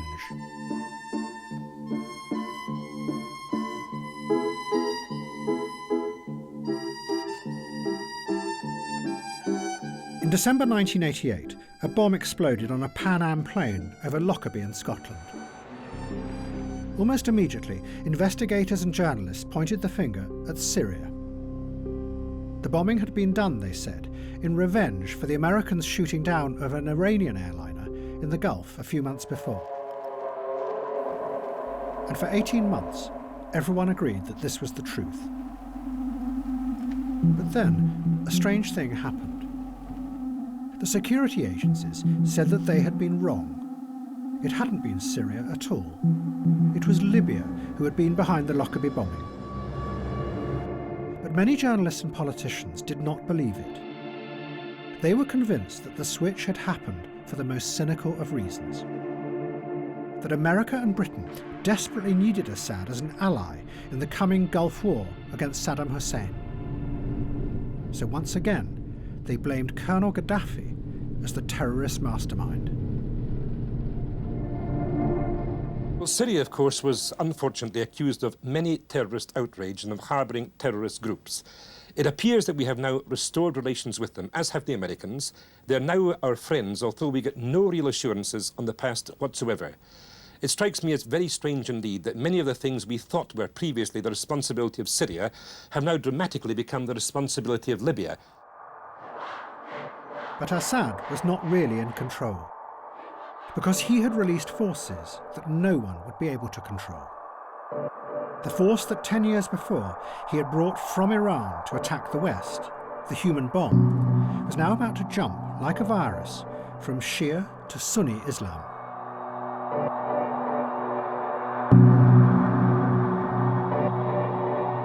In December 1992, the militant group Hamas kidnapped an Israeli border guard and stabbed him to death. The Israeli response was overwhelming. They arrested 415 members of Hamas, put them on buses, and took them to the top of a bleak mountain in southern Lebanon.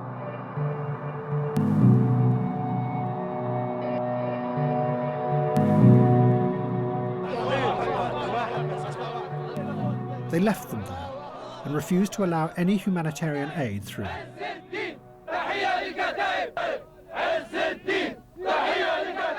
But the Israelis had dumped the Hamas militants in an area controlled by Hezbollah. They spent 6 months there, and during that time, they learnt from Hezbollah how powerful suicide bombing could be.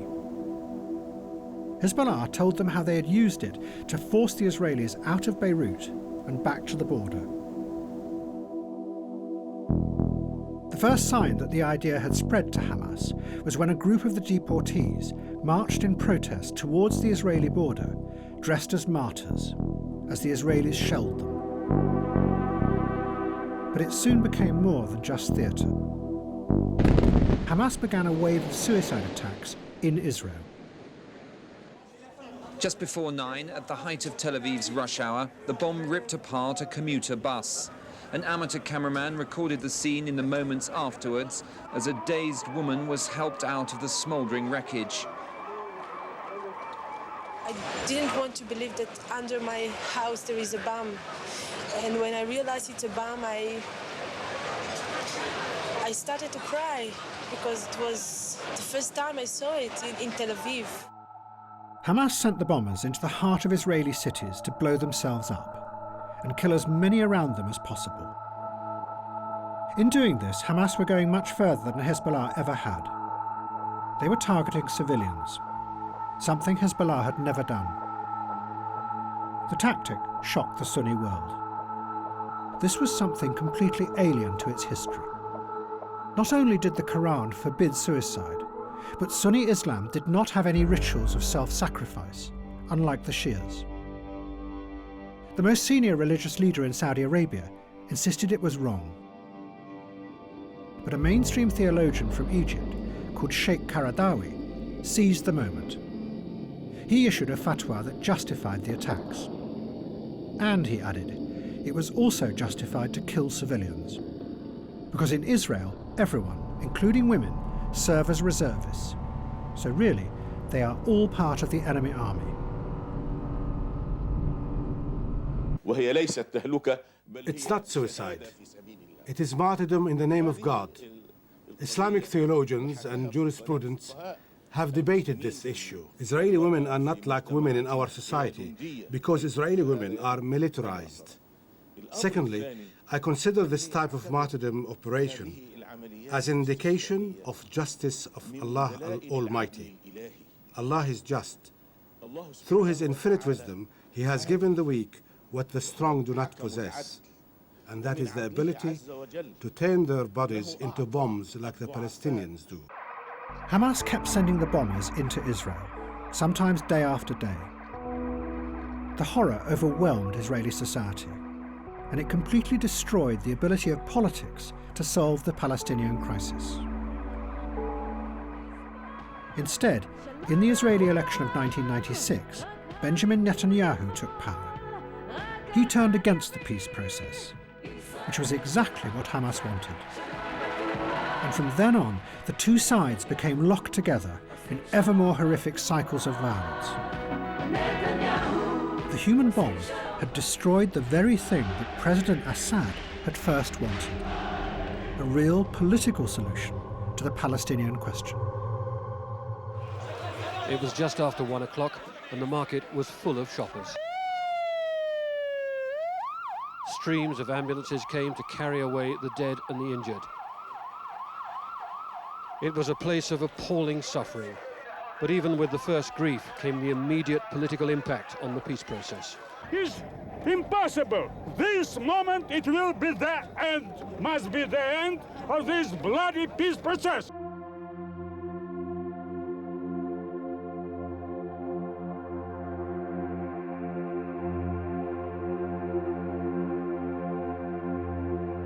And in America, all optimistic visions of the future had also disappeared.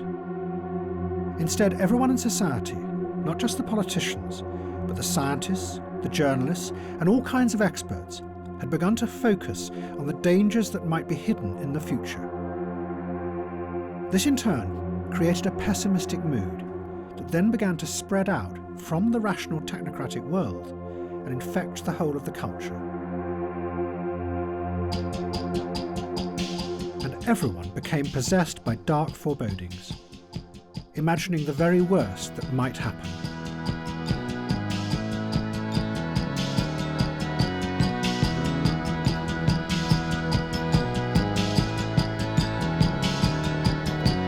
Dream, baby, dream. Dream, baby, dream. Dream, baby, dream. Dream, baby, dream. Forever.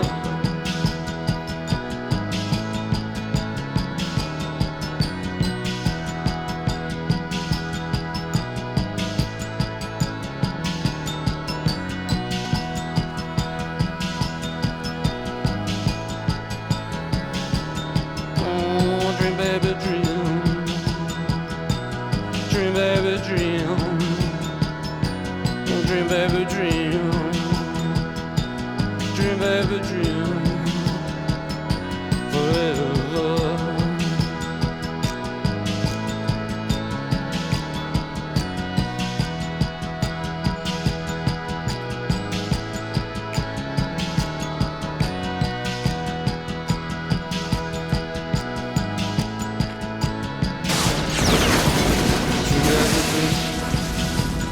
Oh, baby, gotta keep those dreams running. Keep those dreams running forever. Oh, dream, baby, dream. Dream, baby, dream. Dream, baby, dream.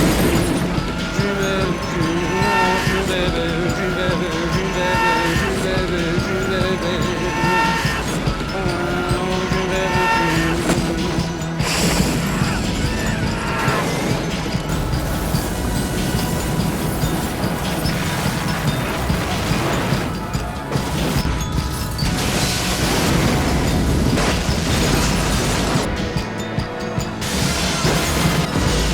Why you keep that flame burning? Now you gotta keep that flame burning forever, baby.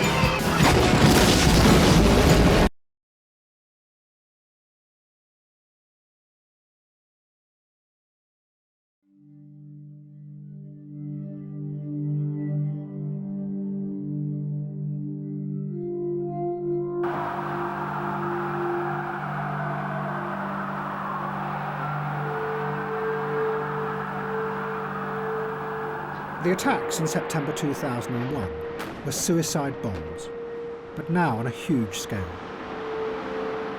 They demonstrated the terrifying power of this new force to penetrate all defences. They had come to kill thousands of Americans on their own soil.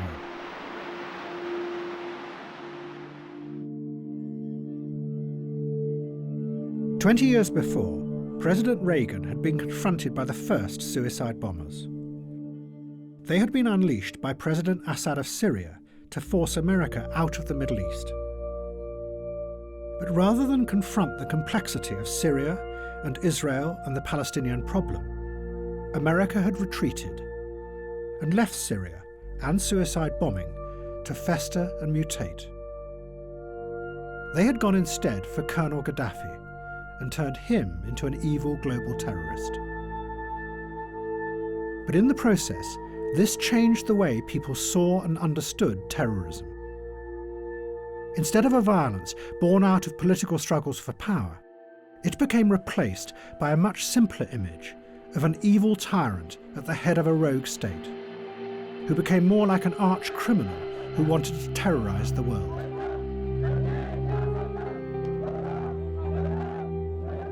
All the politics and power dropped away. The problem was just them and their evil personalities.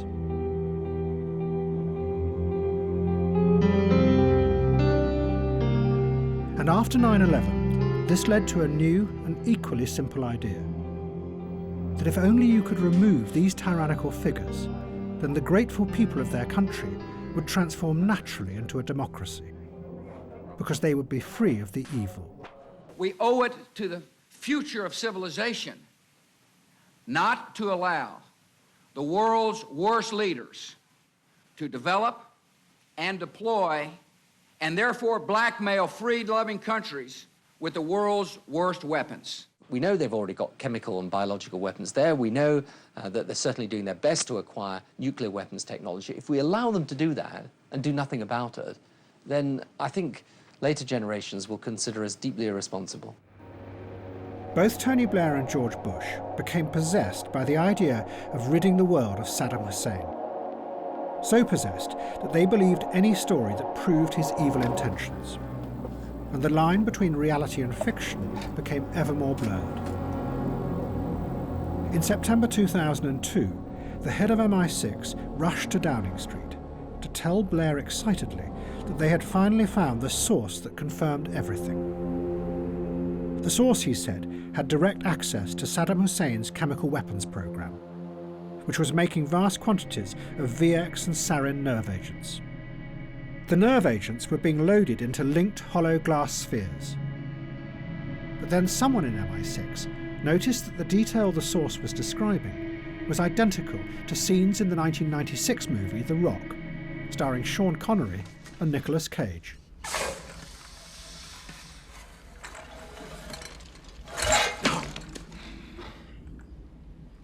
A really elegant string of pearls configuration. Unfortunately, incredibly unstable. What exactly does this stuff do? If the rocket renders it aerosol, it can take out the entire city of people. How? It's a cholinesterase inhibitor. Stops the brain from sending nerve messages down the spinal cord. A later report into the Iraq War pointed out glass containers were not typically used in chemical munitions. Seizes your nervous system. Do not move that! And the informant had obviously seen a popular movie known as The Rock that had inaccurately depicted nerve agents being carried in glass beads or spheres. After your skin melts off. Oh my God. That there is a threat from Saddam Hussein and the weapons of mass destruction that he has acquired is not in doubt at all.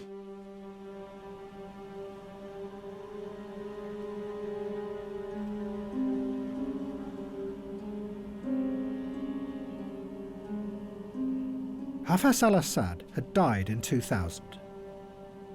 His son Bashar became the new president of Syria. But he couldn't escape the inexorable logic of what his father had started.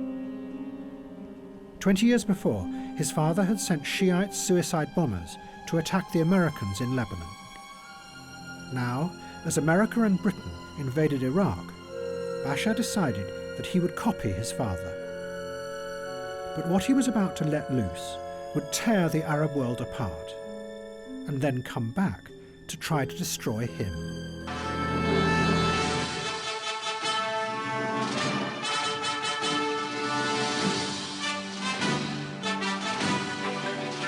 Bashar Assad was never supposed to have been president. It was always going to have been his elder brother, Basil. But then Basil had died in a car crash. So now, Bashar took over the giant palace that his father had built above Damascus.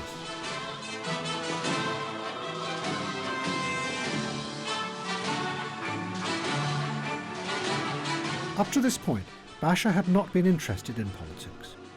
He was fascinated by computers. He founded the Syrian Computer Society and brought the internet to the country. His favourite band was the Electric Light Orchestra. But now he was president. And he set out to attack America.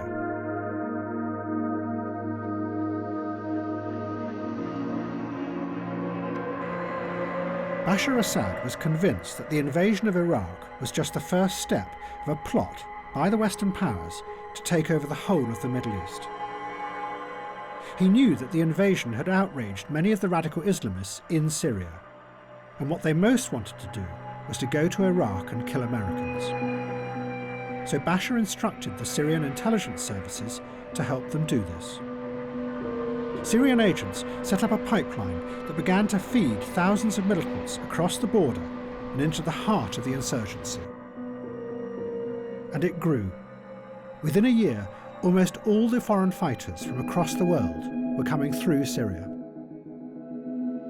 And they brought suicide bombing with them. The Americans estimated that 90% of the suicide bombers in Iraq were foreign fighters.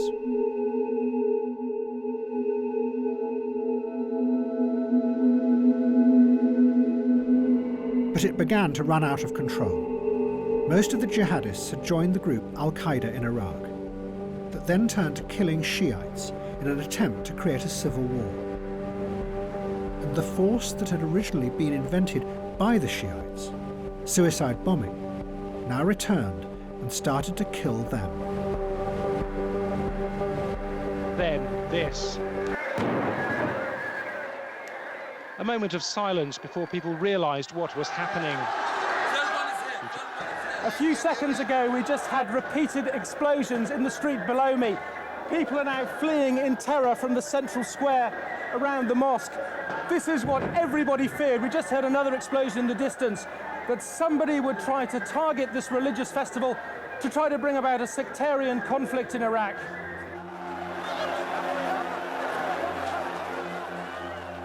There was panic, a terrified stampede. But some of these people were running into the next bombs. We counted at least 6 separate explosions.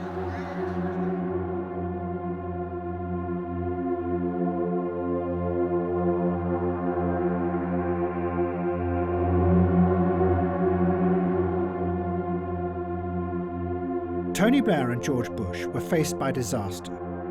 Iraq was imploding, while at home they were being accused of lying to their own people to justify the invasion. What they desperately needed was something that would show that the invasion was having a good effect in the Arab world. So they made an extraordinary decision. They turned for help to the man who they had always insisted was one of the world's most dangerous tyrants, Colonel Gaddafi. And instead, they set out to make him their new best friend. It was going to be the highest achievement of perception management. A man who had been created by the West as a fake global supervillain was now going to be turned into a fake hero of democracy.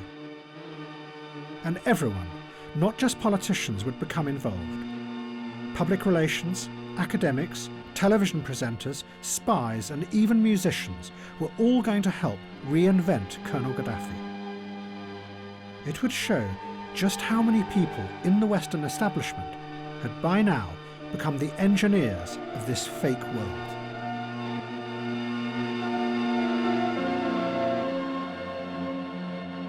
Ever since he had been accused of the Lockerbie bombing, Colonel Gaddafi had been a complete outcast.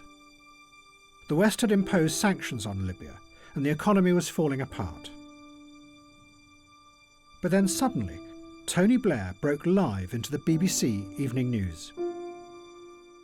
The Prime Minister, Tony Blair, is about to make a statement the BBC understands from Downing Street. It's of international significance. He'll be making his statement at any moment. Now we can see pictures of him in Durham City. Here he is. Colonel Gaddafi has confirmed that Libya has in the past sought to develop weapons of mass destruction capabilities.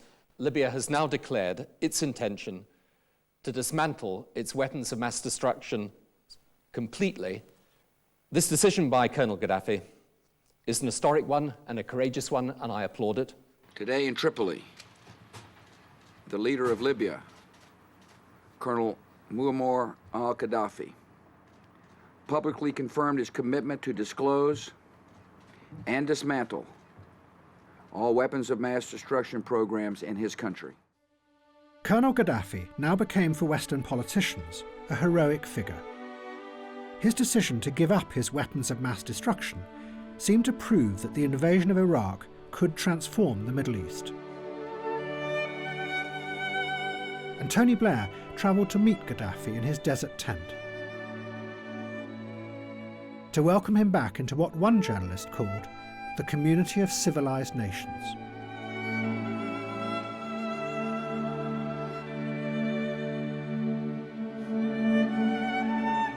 But as in the past, nothing was what it seemed with Colonel Gaddafi.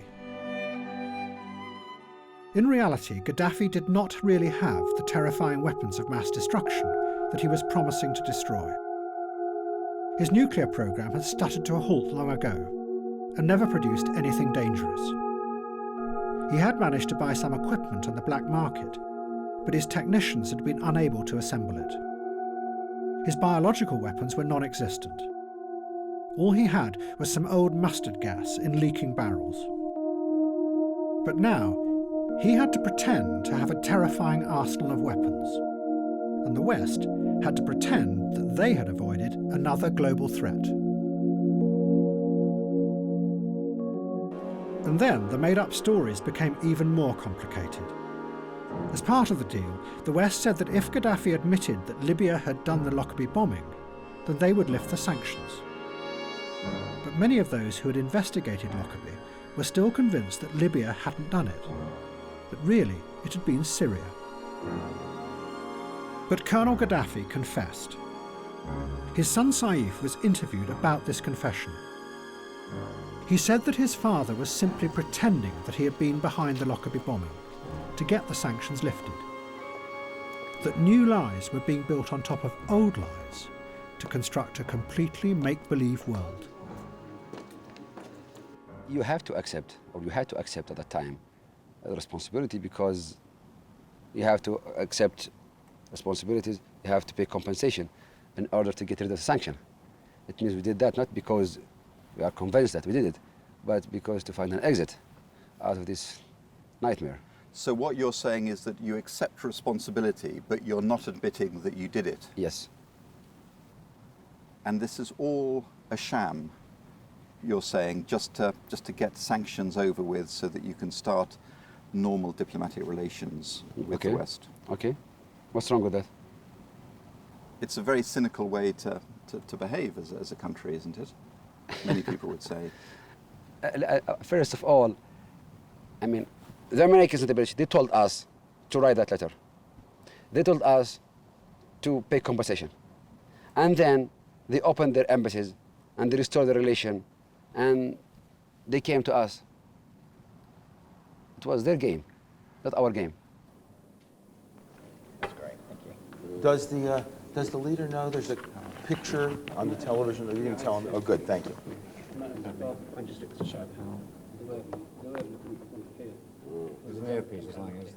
Public relations companies then came to Libya to do what they called reframing the narrative. One firm was paid $3 million to turn Gaddafi into what they described as a modern world thinker. Is that going to be there or not? Okay. We're going in 10. They did this by bringing other famous world thinkers and TV presenters out to Libya to meet the colonel and discuss his theories.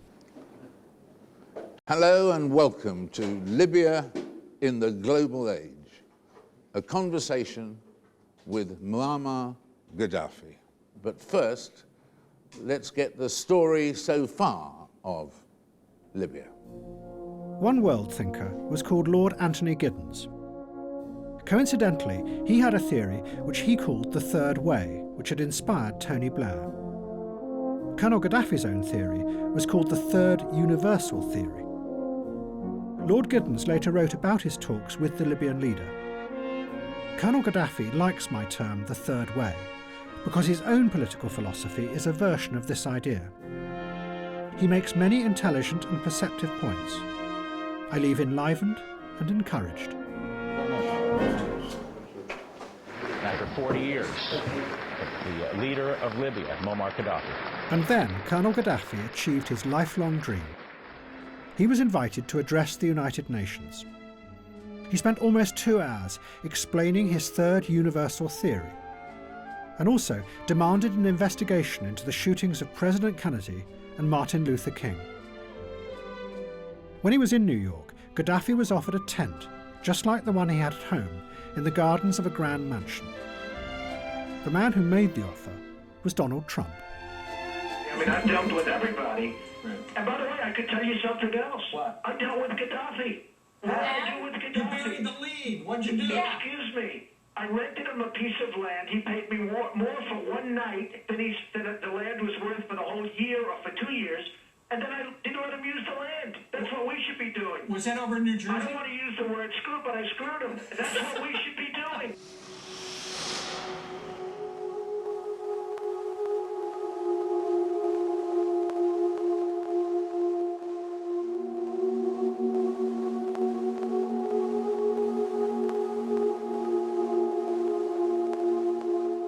People in Britain and America now began to turn away from politics.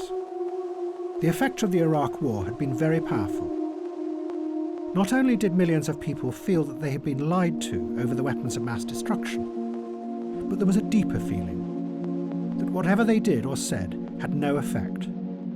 That despite the mass protests and the fears and the warnings, the war had happened anyway. Liberals, radicals, and a whole new generation of young people retreated. They turned instead to another world that was free of this hypocrisy and the corruption of politics. They went into cyberspace. Once upon a time it was you and I.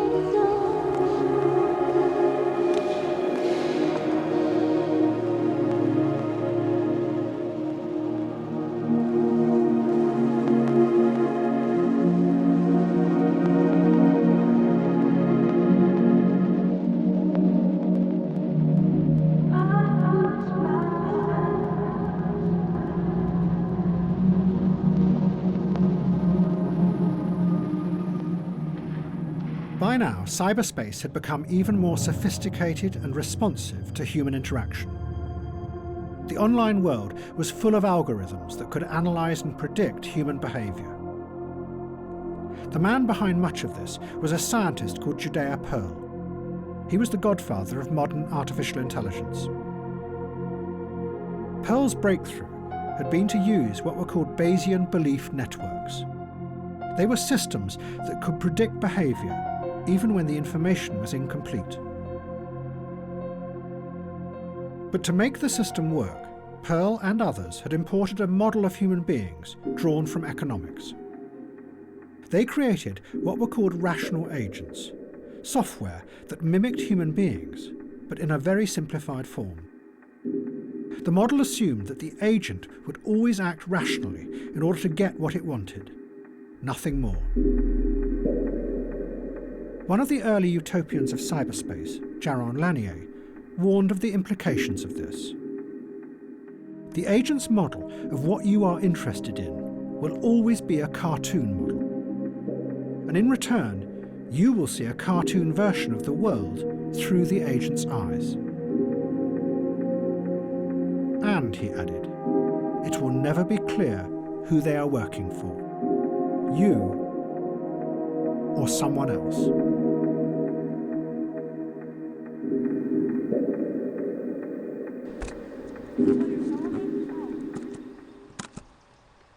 New technology began to allow people to upload millions of images and videos into cyberspace. And the web, which up to that point had seemed like an abstract other world, began to look and feel like the real world. No, not like that. From videos of animals, personal moments of experience, extraordinary events, to horrific terror videos, more and more was uploaded.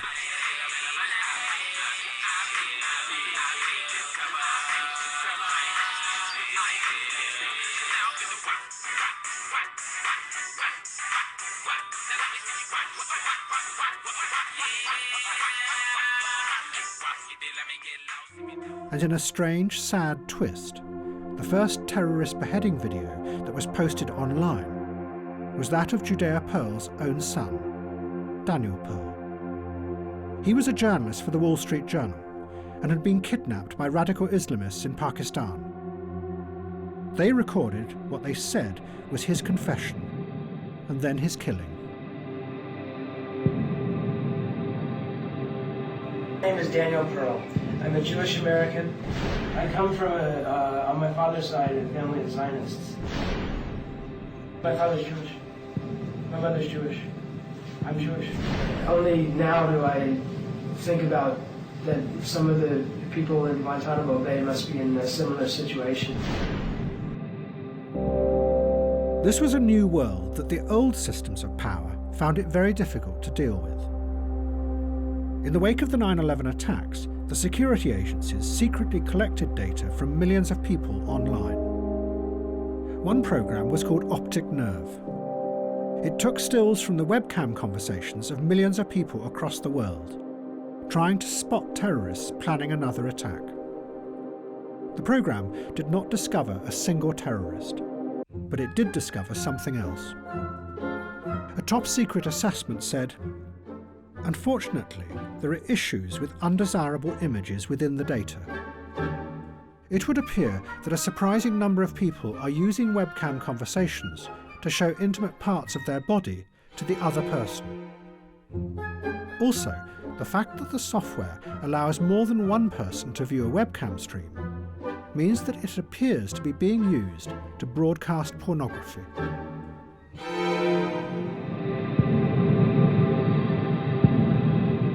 But increasingly, people were using the internet in other ways, to present themselves as they wanted to be seen. I guess a video blog is about me. I don't really want to tell you where I live because you could stalk me. The web drew people in because it was mesmerising. It was somewhere that you could explore and get lost in any way you wanted. But behind the screen, like in a two-way mirror, the simplified agents were watching and predicting and guiding your hand on the mouse. Stop. I nearly threw my phone away. Stop. Stop.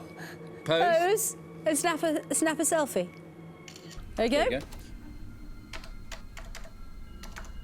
My name is Sweetie.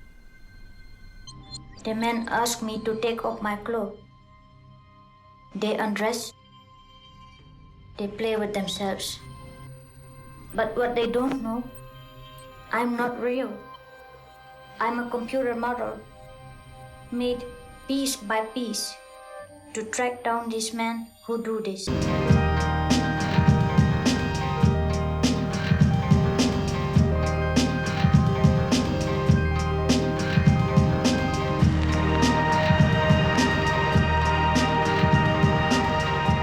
As the intelligence systems online gathered ever more data, new forms of guidance began to emerge. Social media created filters, complex algorithms that looked at what individuals liked and then fed more of the same back to them.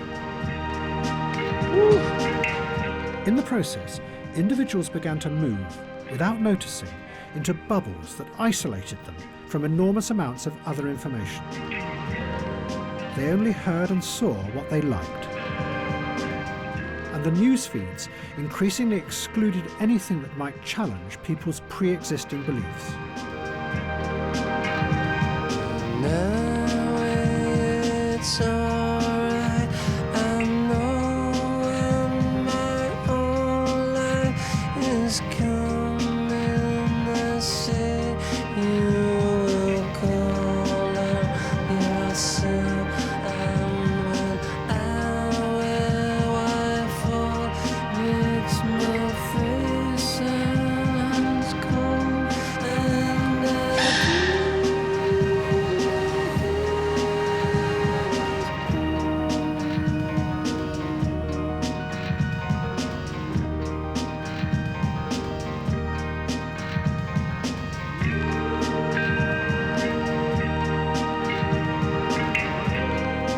The version of cyberspace that was rising up seemed to be very much like William Gibson's original vision.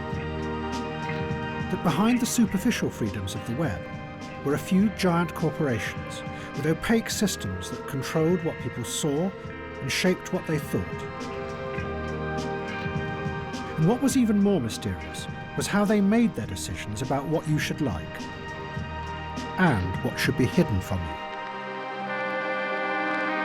But then, the other utopian vision of cyberspace re-emerged.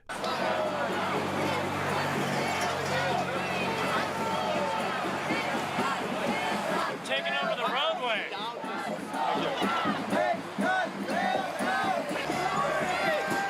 Take it!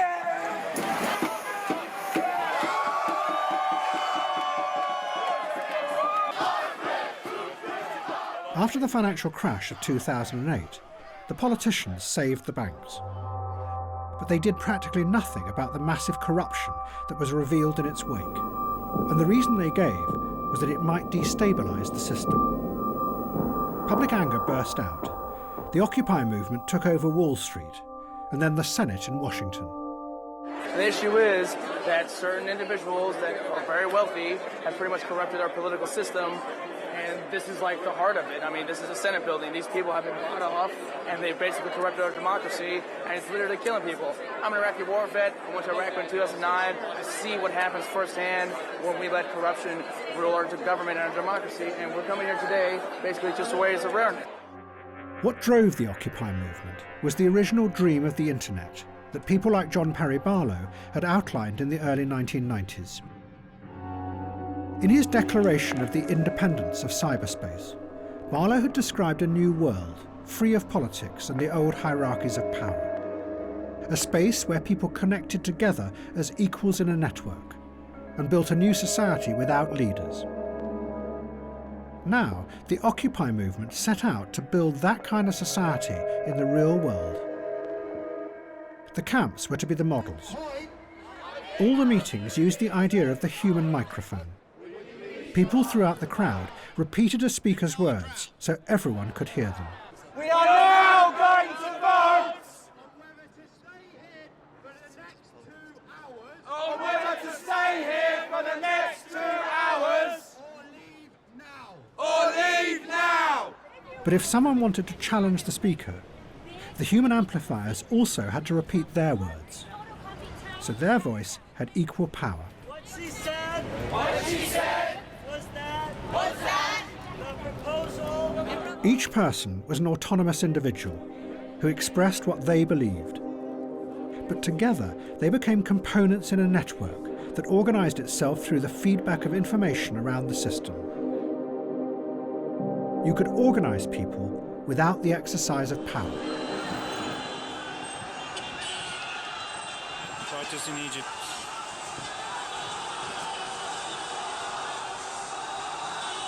Gamatadua, Main Street. Looks like chaos. Looks like police running around and a few hundred people walking down the street. Then, almost immediately, the Arab Spring began. The first revolution started in Tunisia, but it quickly spread to Egypt. On January the 25th, 2011, thousands of Egyptians came out in groups across Cairo and then started moving towards Tahrir Square. It seemed like a spontaneous uprising, but the internet had played a key role in organising the groups. One of the main activists was an Egyptian computer engineer called Wael Ghonim. He worked for Google in Egypt, but he had also set up the Facebook site that played the key role in organising the first protests. As hundreds of thousands took over Tahrir Square, Ghonim gave an interview on Egyptian TV. ما كانوش مصدقين يعني ايه شويه شباب على انا كنت بسميهم على الصفحه زمان عيال الفيسبوك هم كانوا بيسمونا زمان ايام وقفات خالد سعيد في اول ما طلعنا خالص شويه العيال اللي على الفيسبوك اللي بيعملوا شويه دوشه مش مصدقين ان الشباب دول نزلوا بعشرات الالاف يوم ال 25 فارجوكم يا جماعه مفيش ابطال الابطال هم الناس اللي في الشارع الابطال هو كل واحد فينا مفيش النهارده واحد راكب الحصان هو اللي بيضرب السرج ويحرك الناس اوعى حد يضحك عليكم ويقول لكم كده دي ثورة شباب الانترنت دي ثورة شباب الانترنت اللي بقت بعد كده ثورة شباب مصر اللي بعد كده بقت ثورة كل مصر. But Ghonim was also overwhelmed by the power this new technology had.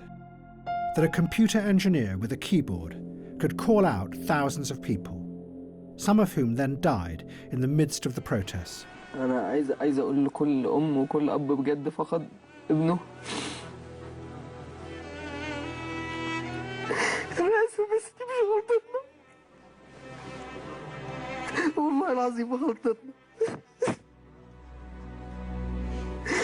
دي غلطة كل واحد كان ماسك في السلطة ومثبت فيها.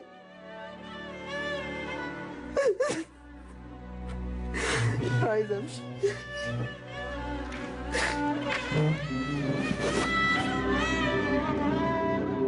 Many liberals in the West saw this as proof of the revolutionary power of the internet. Again, it seemed to be able to organise a revolution without leaders. A revolution powerful enough to topple a brutal dictator who had been backed by America and the West for 30 years.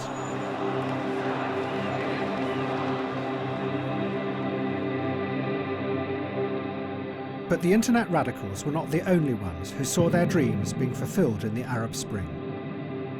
Many of the political leaders of the West also enthusiastically supported the revolutions because it seemed to fit with their simple idea of regime change. It might have failed in Iraq, but now the people everywhere were rising up to rid themselves of the evil tyrants, and democracy would flourish.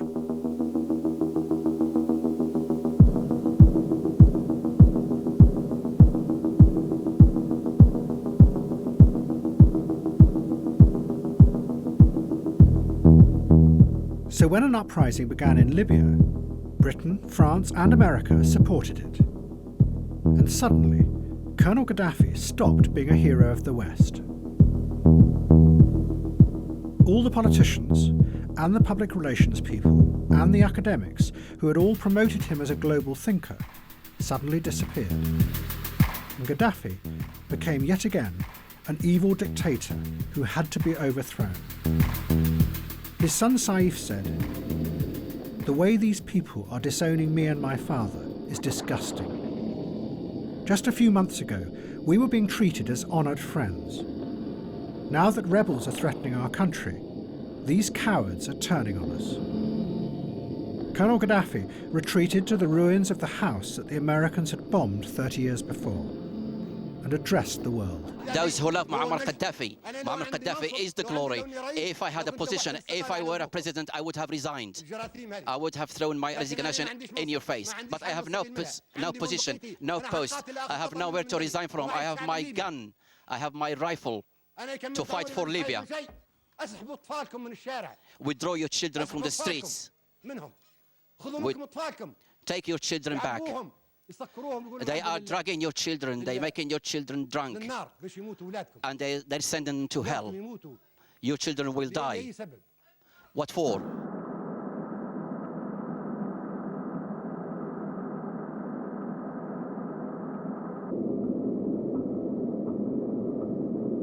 In November 2011, a large convoy was spotted driving at high speed away from Colonel Gaddafi's hometown of Sirte.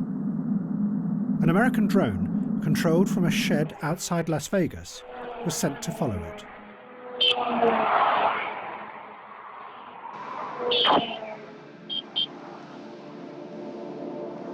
The operator fired a missile at the lead car of the convoy.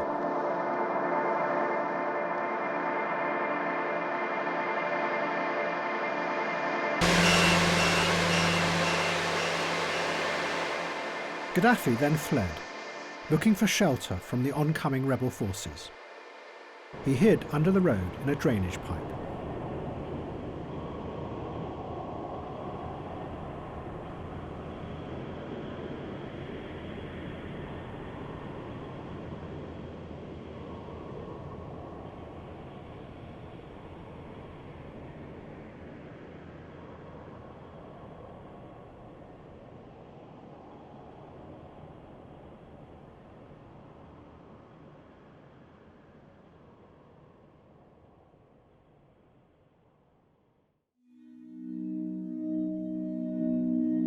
But instead of becoming a democracy, Libya began to descend into chaos.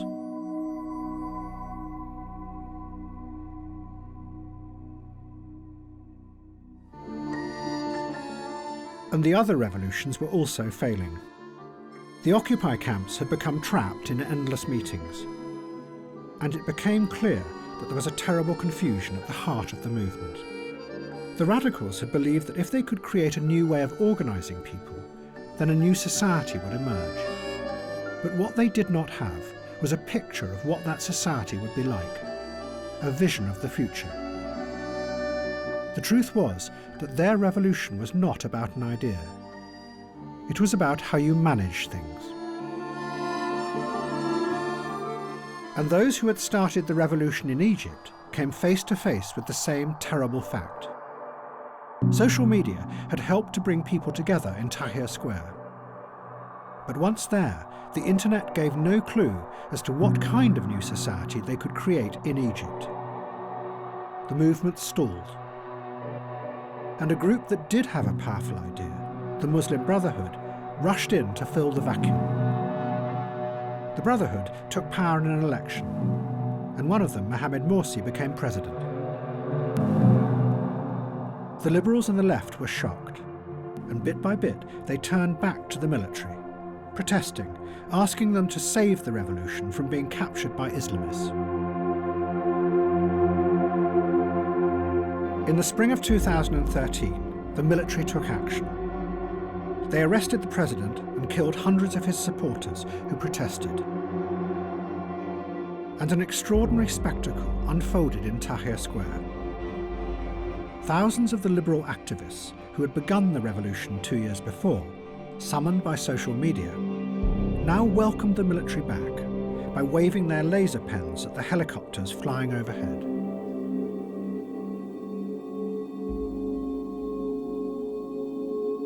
The crowd had been summoned there, once again, by Facebook.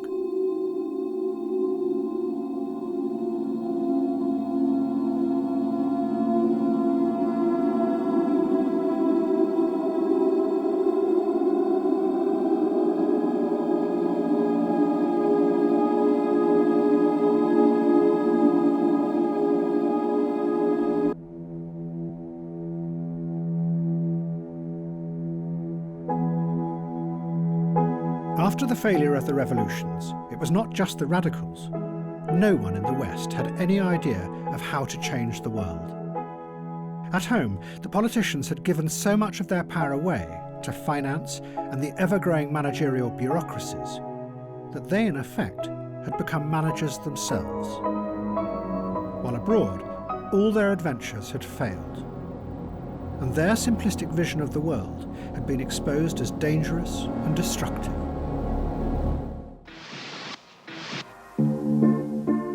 But in Russia, there was a group of men who had seen how this very lack of belief in politics and dark uncertainty about the future could work to their advantage. What they had done was turn politics into a strange theatre, where nobody knew what was true or what was fake any longer. They were called political technologists, and they were the key figures behind President Putin. They had kept him in power, unchallenged, for 15 years. Some of them had been dissidents back in the 1970s and had been powerfully influenced by the science fiction writings of the Strugatsky brothers.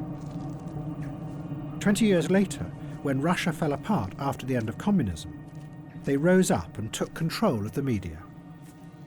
And they used it to manipulate the electorate on a vast scale. For them, reality was just something that could be manipulated and shaped into anything you wanted it to be.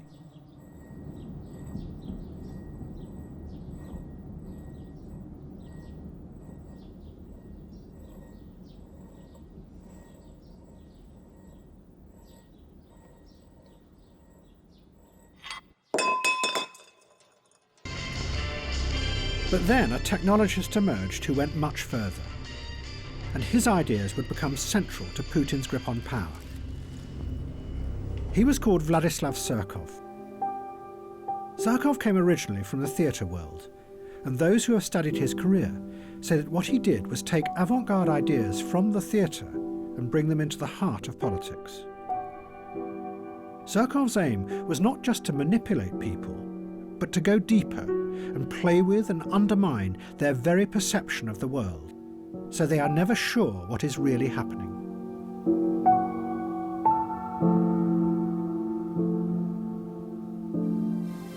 Surkov turned Russian politics into a bewildering, constantly changing piece of theatre.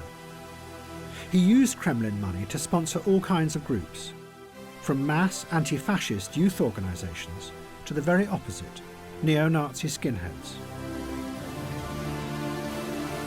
And liberal human rights groups who then attacked the government. Surkov even backed whole political parties that were opposed to President Putin. But the key thing was that Surkov then let it be known that this was what he was doing, which meant that no one was sure what was real or what was fake in modern Russia. As one journalist put it, it's a strategy of power that keeps any opposition constantly confused. A ceaseless shape-shifting that is unstoppable because it is indefinable. Meanwhile, real power was elsewhere, hidden away behind the stage, exercised without anyone seeing it. And then, the same thing seemed to start happening in the West. By now, it was becoming ever more clear that the system had deep flaws. Every month, there were new revelations of most of the bank's involvement in global corruption, of massive tax avoidance by all the major corporations, of the secret surveillance of everyone's emails by the National Security Agency. Yet no one was prosecuted, except for a few people at the lowest levels. And behind it all, the massive inequality kept on growing. Yet the structure of power remained the same. Nothing ever changed, because nothing could be allowed to destabilize the system. But then, the shape-shifting began. Thank you very much. So nice. So amazing. So amazing. What? That's okay. I love you more, okay? The campaign that Donald Trump ran was unlike anything before in politics. Nothing was fixed. What he said, who he attacked, and how he attacked them was constantly changing and shifting.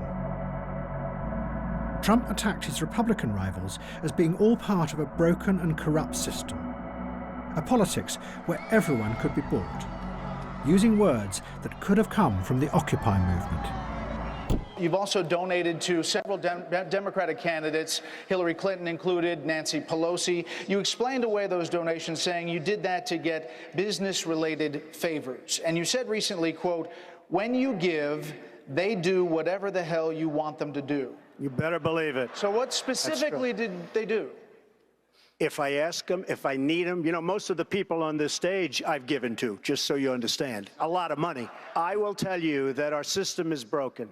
I give to many people. Before 2 months ago, I was a businessman. I give to everybody. When they call, I give. And you know what? When I need something from them, 2 years later, 3 years later, I call them. They are there for me. And that's a broken system.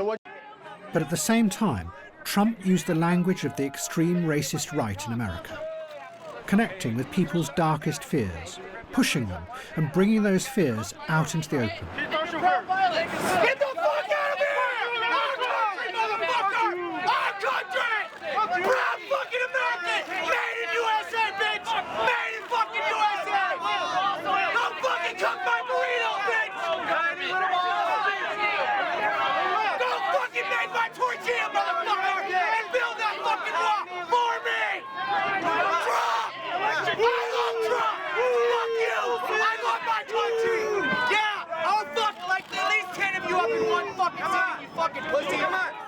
Many of the facts that Trump asserted were also completely untrue. But Trump didn't care. He and his audience knew that much of what he said bore little relationship to reality. Thank you very much. This meant that Trump defeated journalism, because the journalists' central belief was that their job was to expose lies and assert the truth. Greatly appreciated. With Trump, this became irrelevant.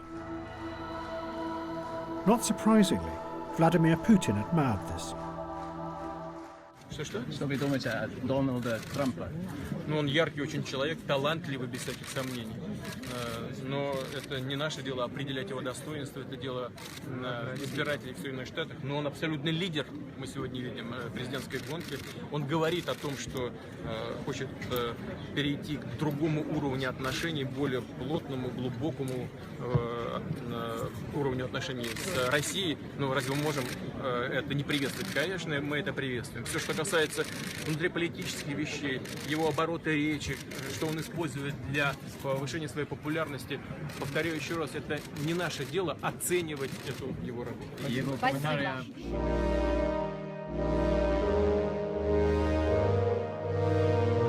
The liberals were outraged by Trump, but they expressed their anger in cyberspace, so it had no effect, because the algorithms made sure that they only spoke to people who already agreed with them.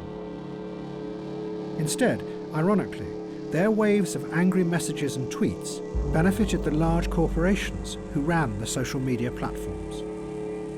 One online analyst put it simply: angry people click more. It meant that the radical fury that came like waves across the internet no longer had the power to change the world. Instead, it was becoming a fuel that was feeding the new systems of power and making them ever more powerful. But none of the Liberals could possibly imagine that Donald Trump could ever win the nomination. It was just a giant pantomime. And then, of course, there's Donald Trump. Donald Trump has been saying that he will run for president as a Republican, which is surprising since I just assumed he was running as a joke.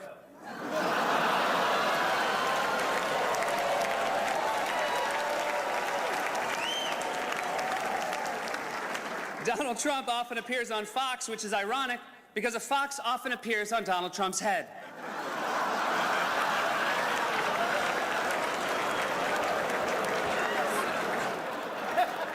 Donald Trump owns the Miss USA pageant, which is great for Republicans because it will streamline their search for a vice president.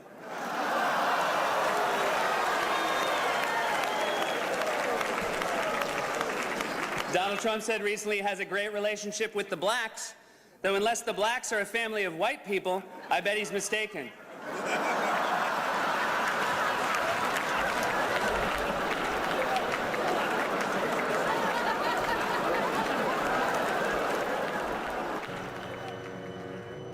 But underneath the liberal disdain, both Donald Trump in America and Vladislav Surkov in Russia had realized the same thing: that the version of reality that politics presented was no longer believable, that the stories politicians told their people about the world had stopped making sense. And in the face of that, you could play with reality, constantly shifting and changing, and in the process, further undermine and weaken the old forms of power.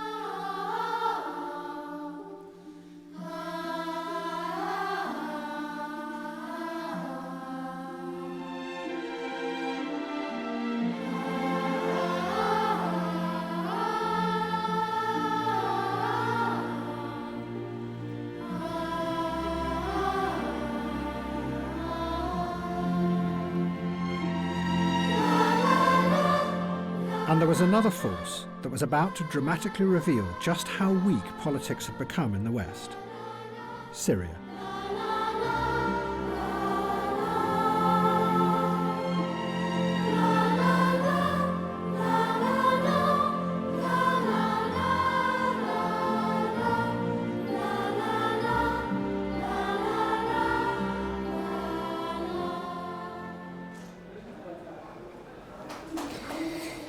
The attack happened here at a central police station in Damascus. Police say the bomber came up the stairs. Police then opened fire, and then police say he detonated the explosives. And the damage is here to see. Behind me, the pockmarked walls where the ball bearings hit. Blood splattered on the walls. And the force of the blast caused walls to collapse. And everything is topsy-turvy, everything destroyed.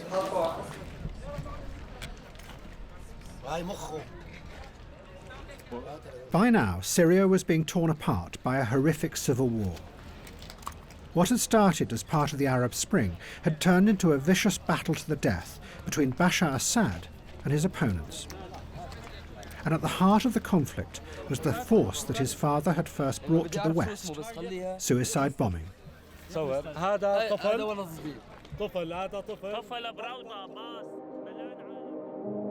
in the 1980s, Bashar Assad's father had seen suicide bombing as a weapon he could use to force the Americans out of the Middle East.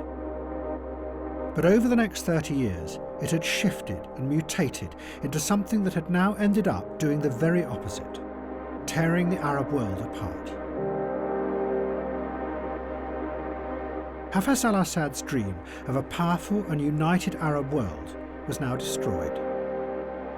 In Iraq, extremist Sunni groups had used suicide bombing as a way to start a sectarian war. And now, groups like ISIS brought the same techniques into Syria to attack not just Assad's son, but his fellow Shiites.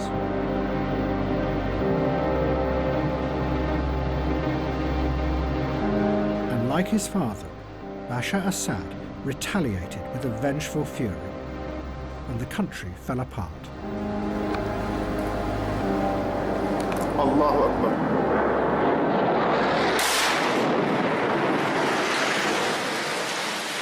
Allahu Akbar. Allahu Akbar.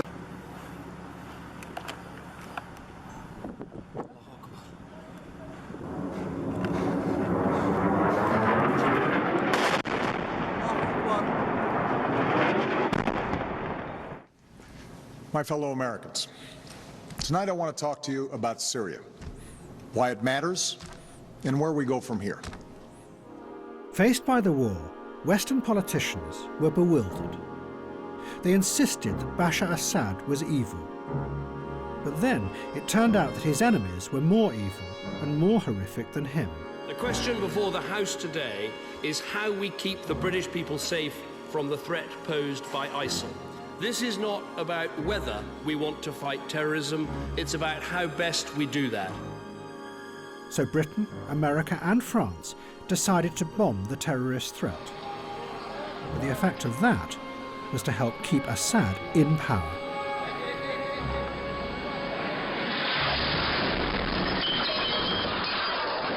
Then it became more confusing. Suddenly, the Russians intervened.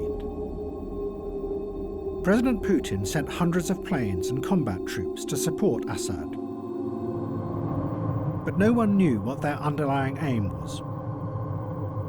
They seemed to be using a strategy that Vladislav Surkov had developed in the Ukraine.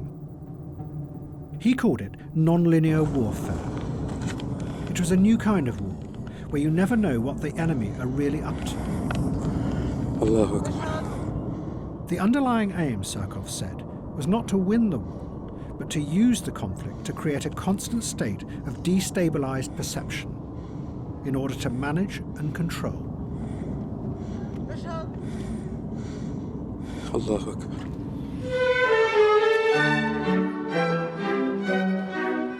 In March 2016, the Russians suddenly announced with a great fanfare that they were leaving Syria. And a concert was held in the ruins of Palmyra to celebrate the withdrawal. But in reality, the Russians never left. They are still there, and still no one knows what they really want. كانت الأمور أسهل مما كنا نتصور رغم أن هذا المكان كان له أهمية. And within Syria, there was a new Islamist ideologist who was determined to exploit the growing uncertainties in Europe and America. He was called Abu Musab al-Suri, the Syrian. وبالمثال هذا يقع فيه كثير من الكتاب الذين اختاروا أن يكونوا كتاب جهاديين وكتاب للجهاد وما مارسوا الجهاد ولا Al-Suri had originally worked with Osama bin Laden in Afghanistan, but he had turned against him. Al-Suri gave lectures that had a powerful effect on the Islamist movement. He argued that bin Laden had been wrong to attack the West head-on, because it created a massive military response that had almost destroyed Islamism. Instead, Al-Suri said, independent groups or individuals should stage random small-scale attacks on civilians in Europe and America. The aim was to spread fear, uncertainty and doubt, and undermine the already failing authority of Western politicians.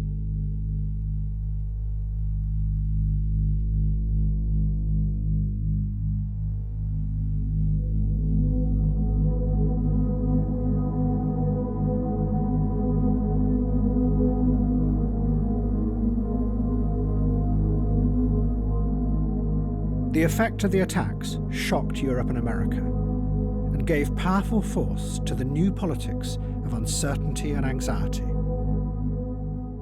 I'm sure that you, with me, share the absolute horror and total revulsion at what happened in Paris last Friday. And I'm afraid there is, and we have to be honest and frank about this and talk about these things without being fearful. There is a problem with some of the Muslim community in this country. There is a problem, and we have to be honest about it. Our politicians, I'm afraid, haven't had the guts. This could be the great Trojan horse of all time. Because you look at the migration, study it, look at it. Now they'll start infiltrating with women and children. Both the Brexit campaign in Britain and Donald Trump in America did exactly what al-Suri had predicted. They used the fear to dramatise a world where everything, even going to a restaurant, had become a risky event. And what had been seen as doomed campaigns on the fringes of society that could never win became frighteningly real. I am genuinely freaked out right now about this whole Brexit thing, because we'd all been told that it wasn't going to happen. Like, it was going away from Brexiting and onto the staying. And because I had this, like, bedrock belief. I have friends who, like, live and work in London. They said, oh, don't worry, we're very sensible people. This isn't going to happen. It's a lot of talk, but that we don't do that sort of stuff here. They were wrong. And it really kind of crushes my view of, like, what can happen that is bad that we don't think is going to happen. Like, it's just not supposed to happen.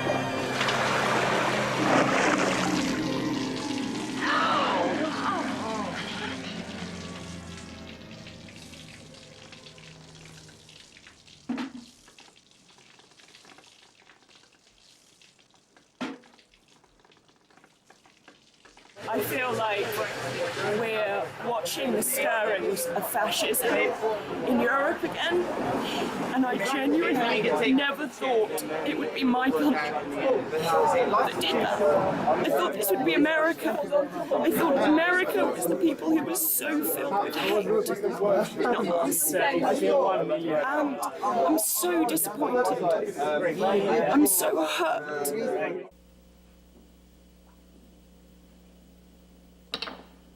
Z.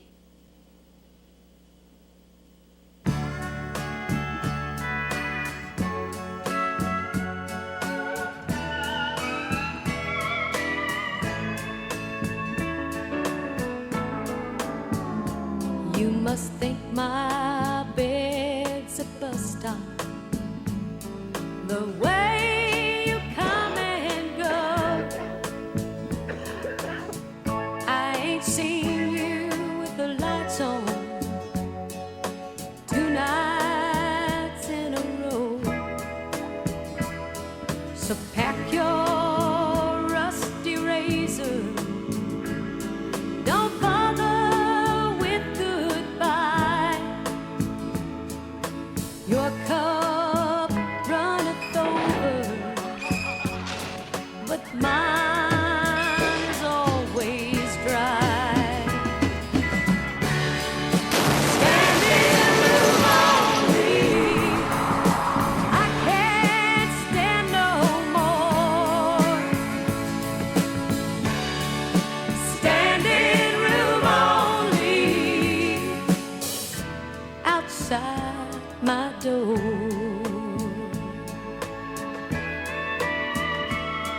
Don't help me set the table, 'cause now there's one less place. I won't blame Mama Silver for a man who won't say grace.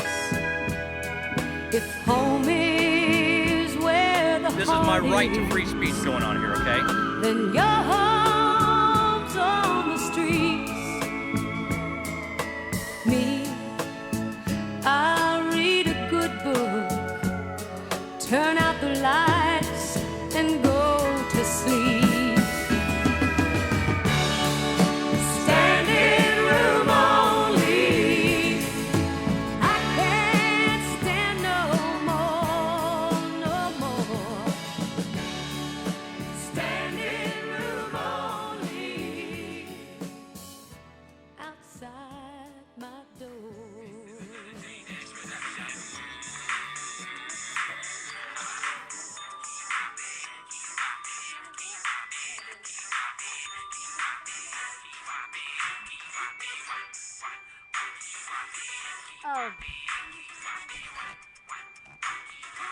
on video.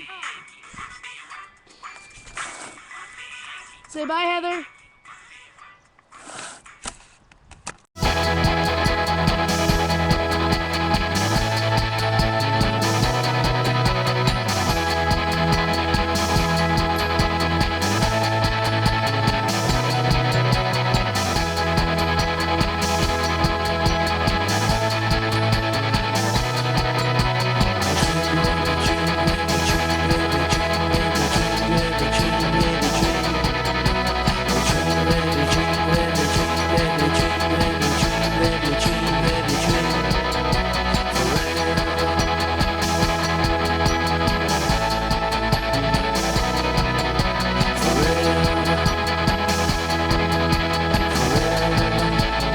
Forever.